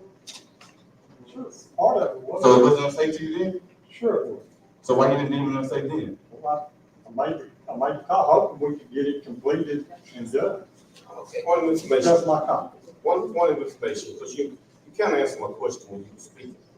You said, when I first came in to your job, Correct. when did you first come in? April, I'm asking you a question, Mayor, but please let me tell you my question. Because you said when I first came in, we did some odds and ends to that road, so obviously you knew that was a problem. I didn't say it was any. You just, I said when I first came in, I noticed that road was being undercut. and you said we did what? And then I had Public Works try to put some riprap in to slow the erosion down. Okay, stop right there. That's all I just said. You just said the same thing I said. But this was in April. This meeting was in April. But you said when I first came in, you did that. So obviously you knew there was a problem going on. I'm going with the timeline that you gave. But we tabled it in April. Sure. So if it was, and going back, I gotta get the tape. You just illustrated my point earlier. I said that you said at the other meeting that you had already previously been working on that. Maybe I was a little bit off, but you just said it a minute ago. You said when I first came in, Correct. something was wrong with the road. Correct. But we didn't have this meeting until April. Right. My point exactly. That's all I just wanted to make sure that I was right with my timeline. The question now, what are we gonna do about it? Well, what we did was I had an engineer. What are we gonna do about the road? At this point, we need to amend the street department, sales tax budget to increase the line item that's in the budget to $200,000, so the engineers can rebid it and we can start the construction process. So why somebody didn't tell us this before? Stop the project. No, we tabled the project. But look, so I'm asking legal, what is the proper procedure, Mr. Jones? When we table an item, are we supposed to call you and say, hey, you put that back on the agenda? Or is it proper protocol to put a table item back on the agenda the next month? Legally speaking, when you table an item and you don't set a specific event or date, it's tabled to the next meeting. Yeah. Or you table it to, that's kind of like I asked tonight, I said, hey, let's be sure we table this to a specific one. Right. Under Robert's Rules of Order, tabling it to, either table to a specific event or it's tabled to the next. Meeting. So it wasn't back up, I think this is the first time that we've seen it back on the agenda. And there is a legal standpoint on defects with municipalities. Once it's like the sewer dam, which I'll bring that up. The reason why the insurance company doesn't pay on the sewer damages is because we had no knowledge that the sewer was backing up. Once you have knowledge, then that's what triggers the effect. Any defect or additional liability comes from knowledge element. So as to that end, that's the knowledge element is when you acknowledge it, that there's an issue, then you have a known defect that you can be liable for. But as far as the agenda and tabling, the tabling goes to either a specific date or an event or the next agenda. Attorney Jones, got this one information when you said that by tabling it, putting it back on the agenda. Who makes the agenda? The attorney, do you make the agenda or does the mayor make the agenda? By your charter, the chairperson, who is the mayor, makes the agenda. So she's responsible for putting it back on the agenda. That is correct. The agenda is made by the chairperson. Okay, and So, then, and I get items added to the agenda at the request of the council at the last minute. I know this is different, Mayor. This is a table item.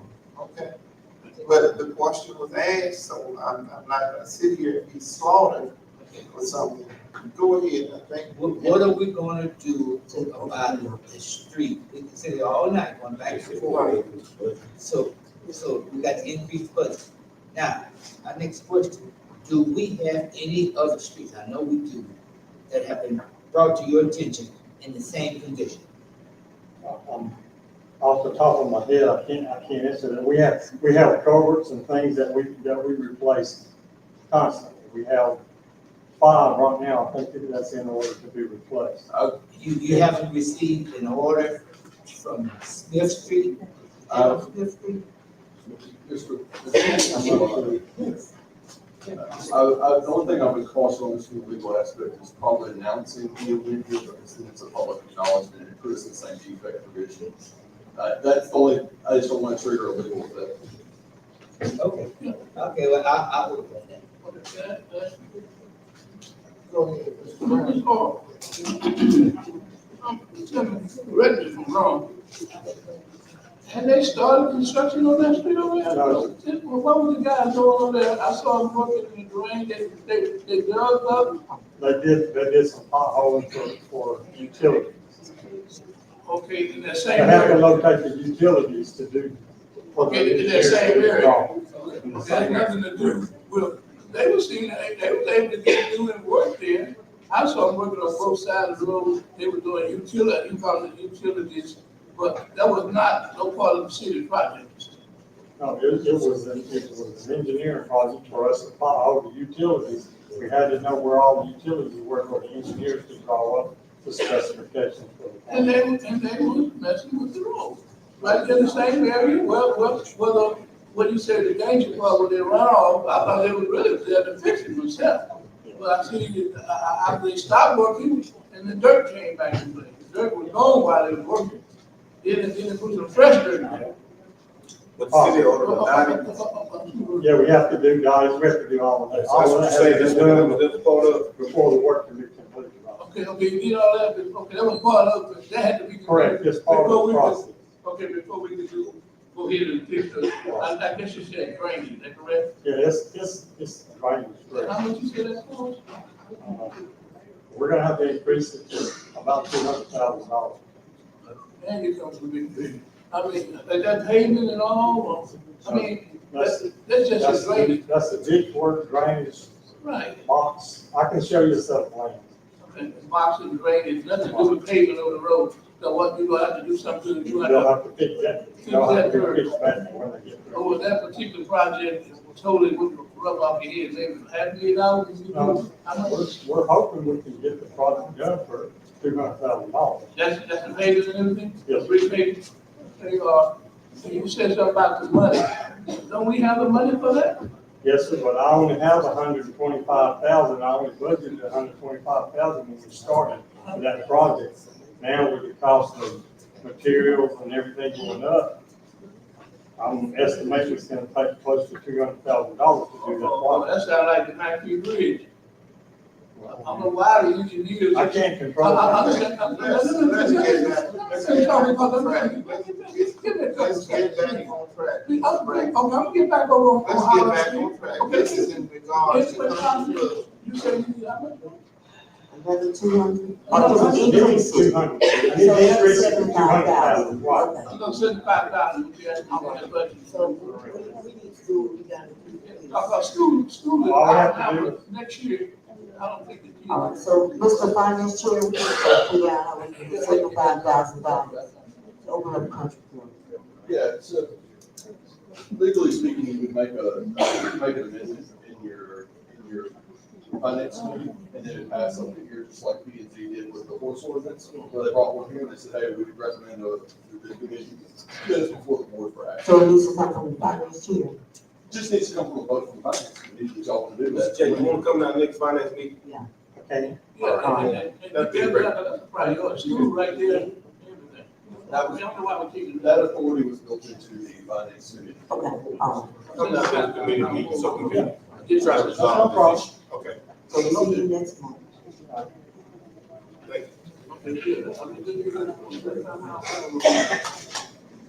All right, that brings us to, are we clear on this? Yes. Yes. All right. C, G, ambulance service contract discussion and/or take possible action to hire psychiatric ambulance service.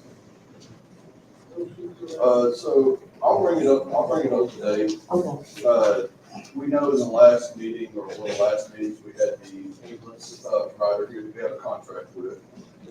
We did discuss with them, they believe that it was emergency services within the agreement, the psychiatric transports that were being complained of that had issues. They had told us they had census, the sheriff's office stopped doing it in October, and that they were not taking that into account in the census, and they would update it. We asked for the numbers to be submitted, they were supposed to be submitted for the contract. They subsequent have sent an email indicating that, they attached the sheriff's letter, they indicated that psychiatric services was something that the, hospital would have to, might need to contract with somebody for, because the long distance, transportation of patients, those are patients who have come in, been held for psychiatric reasons by coroners, or doctors, or physicians commit, PEC collectively. They sometimes transport them to facilities that are down south, that they would not be able to perform that, and that the hospital would need to contract with somebody as the city, and the hospitals in the city, the ambulance service contracts have to come through the city. Now, we can't just have providers who just come in as they want to. That comes through the authority of the governing board. They also indicated that, in basic principles, short or long transfer, psychiatric patients, they probably need to get a contract with somebody.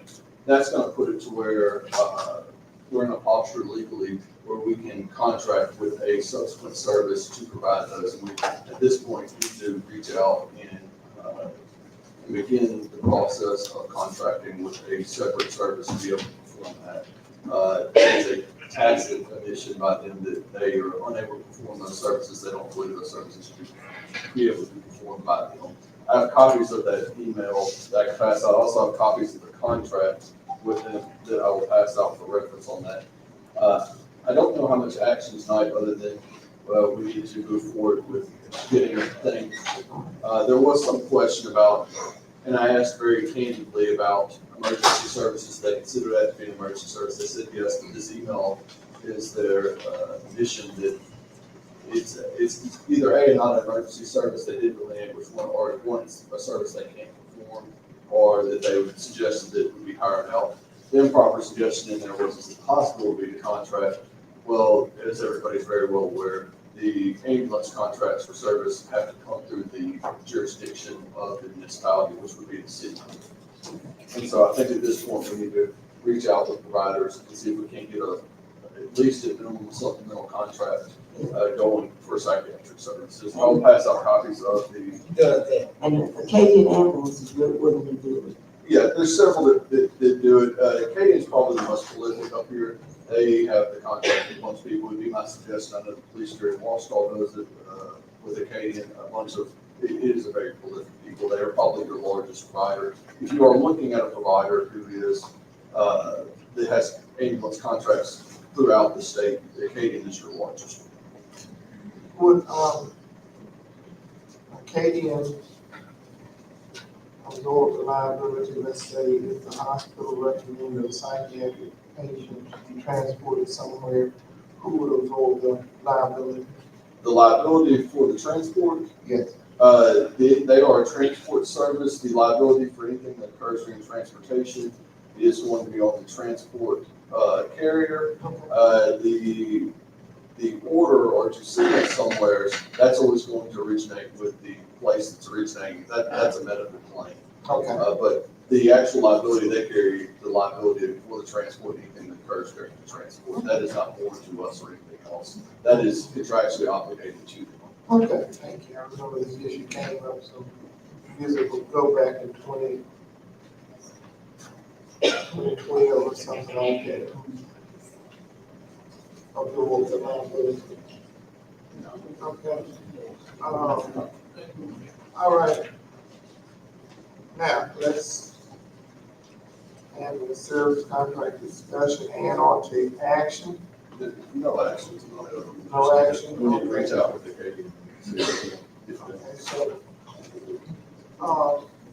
Attorney General, you and I sit down and have a conversation on the transaction of this. Make it clear that once something substantial information is provided, we can put it back on the agenda. Yes, and it'll be approved like every other contract. Okay. And this has already been signed, didn't it? I mean, That is the previous. Well, that's the- okay, That's the one that's currently. already one.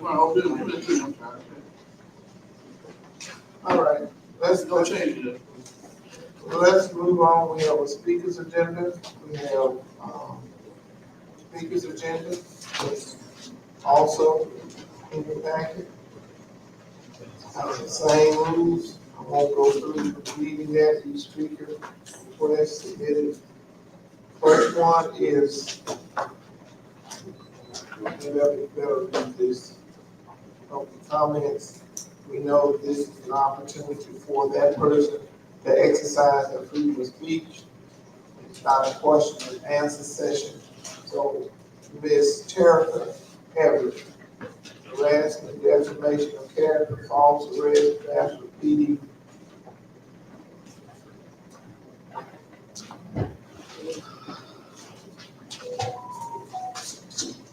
How y'all doing today? All right. Okay, and this all I want to speak on is about my defamation of character. My retaliation, bullying, and my civil rights have been violated. Okay. Is that microphone, It is. that's a board calling in a particular name. Go ahead, Ms. Everett. All I'm trying to see, this is the rest of my livelihood, y'all. I cannot work because with the charges that I'm accused of, is assault charges, meaning I put my hands on something. I drive school buses. My mom, I take care of my mom, which is an elderly, my grandma also. But with these charges that she's continued to put on me, going to eventually fall into a federal charge. So I never been in trouble in my life, never have. So this is not right. And I've been complaining about this since last June, on the 27th of 2024. When I went in to file a report on this officer, plus Mr. McKinley, him and her, while I was sitting there, came and escorted me out and told me if I didn't leave the premises, that I was going to jail. I thought I had rights like everybody else. I thought I paid my taxes like everybody else. But she just started to put false charges on me, but I can't even complain. And when I call the police don't come for me. I'm still today waiting on the police to come to Avis Furniture Store. But when they called on me, they 4 or 5 carloads coming, especially her. So all I'm saying is, be right. This is the messed up my whole life. Be right.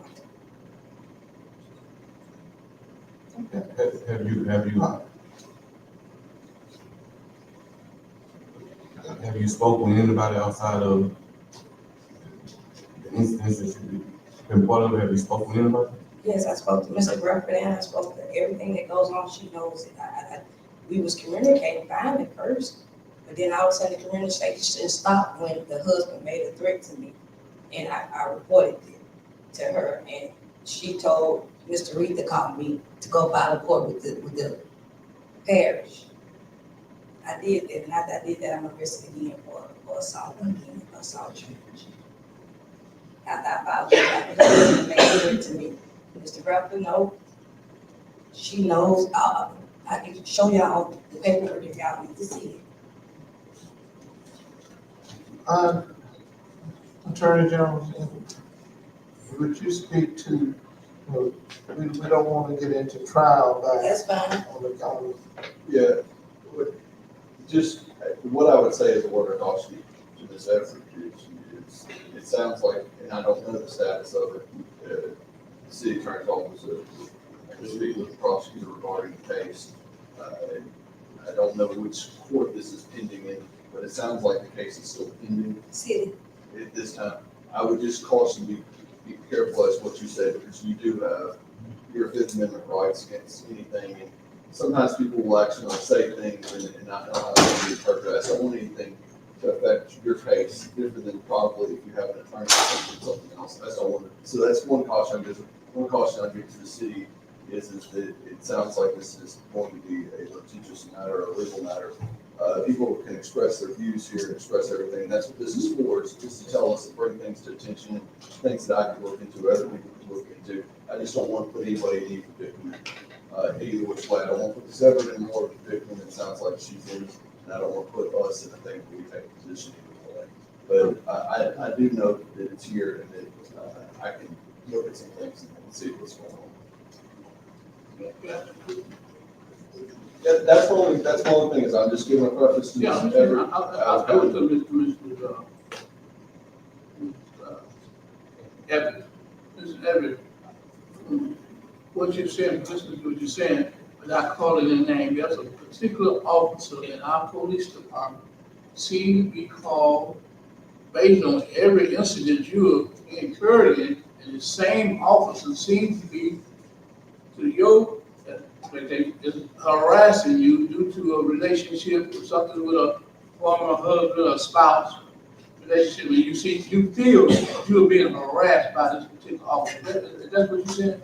Yeah, but it's not. Attorney Jones, Attorney Jones. Would you speak to that? What I would say is that the legally speaking, they can file. There's a complaint process. That there is civil service that's involved. It's a little different than normal employee, so we more up on civil service. So just be real careful what we get into. We say as actors of the city who the officers are employed by the city, there's a civil service for the city. I just don't want to get into anything where we get there. But I think we have since everybody said tonight that I can take some looks at things from the legal department.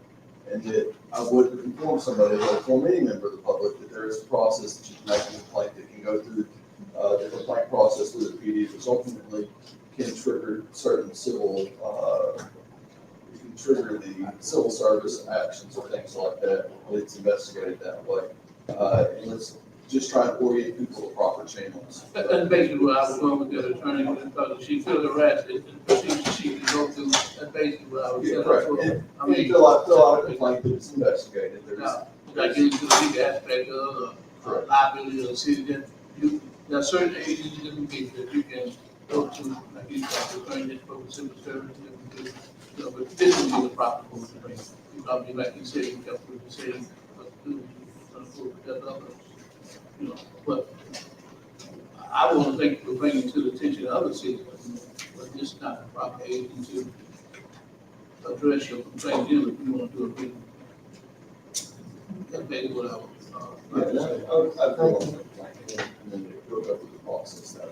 That's the problem. They put me out of the police station, said I'm going to jail if I try to file a complaint on them. So what do I start? Well, I will direct this to the city attorney that you should be allowed to file a complaint as any public member should. We can show that happens. Thank you. Okay. Thank you, Mayor. David Bass, order coming from DG Foods.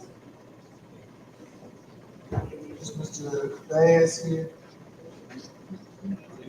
Okay, well, could I address that's my issue, because I had been called and notified that by DD Food. DD Food, the odor at DD Food, odor coming from the blood. I went out and talked to administrator at DD Food, and the odor is coming from when they bring the trucks in, the blood from the chickens.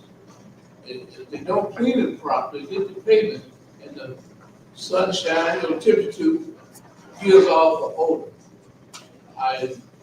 Again, that's another, something for code enforcement again. Mr. Jones, maybe you can follow on that you do and see that they are, applying with that odor, it's a real bad odor. And you can smell it there, almost you got several of the people in that district called me and brought it to my attention, and I did go out and I did smell the odor. It's really terrible odor that needs to be addressed by our city government, because our citizens should be able to live and go out and sit on their patio without smelling the bad odor.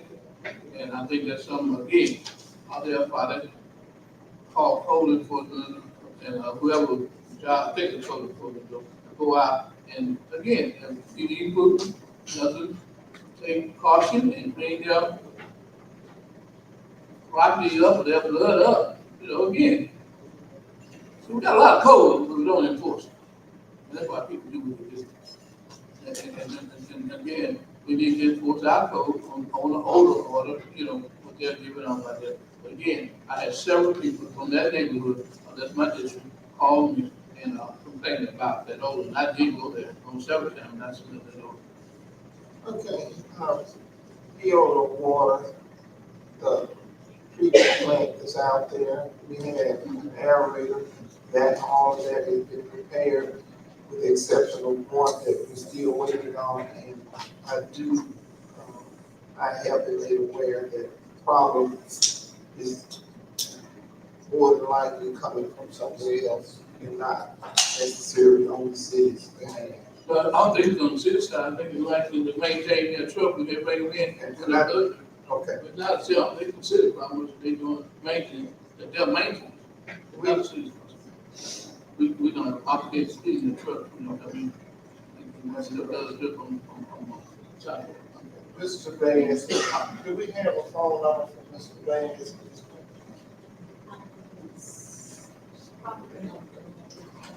Okay. This, item number 4, Chestnut Heights Rouge Specialty Market, special event permit to sell alcohol at the Memorial Activity Center. Jennifer. Okay. You here in her stead, because she had. Yes, she's here.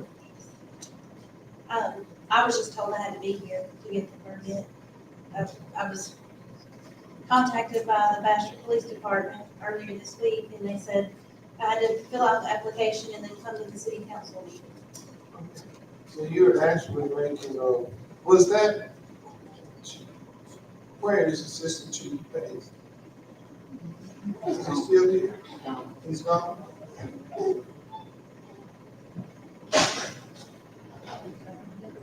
When is the event? It is tomorrow and Saturday. Tomorrow, okay. We weren't contacted about this until last week, and we filled out all of the paperwork as soon as we got it and returned it, and got on the agenda for tomorrow. Ms. Holmes? Who took the information? I don't know, I personally took the form, that's in the process. The person requesting for a special event, they asked the council for permission. So I just need to ask the council for permission for the special event permit? Okay, what do we have some of these agendas, special event permit to sell, Morehouse activity. What kind of event is it? It's a rodeo, it's a state rodeo with the MAC. And we'll be selling crawfish and gumbo, jambalaya, and then daiquiris. Have y'all done this event before? Yes, we have. And so we granted you a special permit last time? They were told that there was no need to come to the meeting, Uh-huh. that she didn't know why that they came, Right. so, I don't know. It's Okay. all a little confusing. Well, I will make a motion that we grant this, Okay, thank you. special event permit. Okay, I think something we missed a step here. It says special event permit to sell alcohol. Okay. See, I But made the we motion. need to Expand the agenda to take the action of the paperwork is out. You have any special event? Okay, well, I called for the motion. Okay. Okay, we have a motion by Ms. Kathy, is there a second? Any questions? All in favor? Any opposed? Motion carried. Thank you. Number 5, Kiana's Armstrong Jewels Place special event permit to sell alcohol at the Morehouse Activity Center, so, it's the 18th and the 19th. Okay. State your name, please. Sean Johnson. Special permit alcohol for Prophets Festival, Saturday, Friday and Saturday. Friday and Saturday. Yeah, that's paperwork.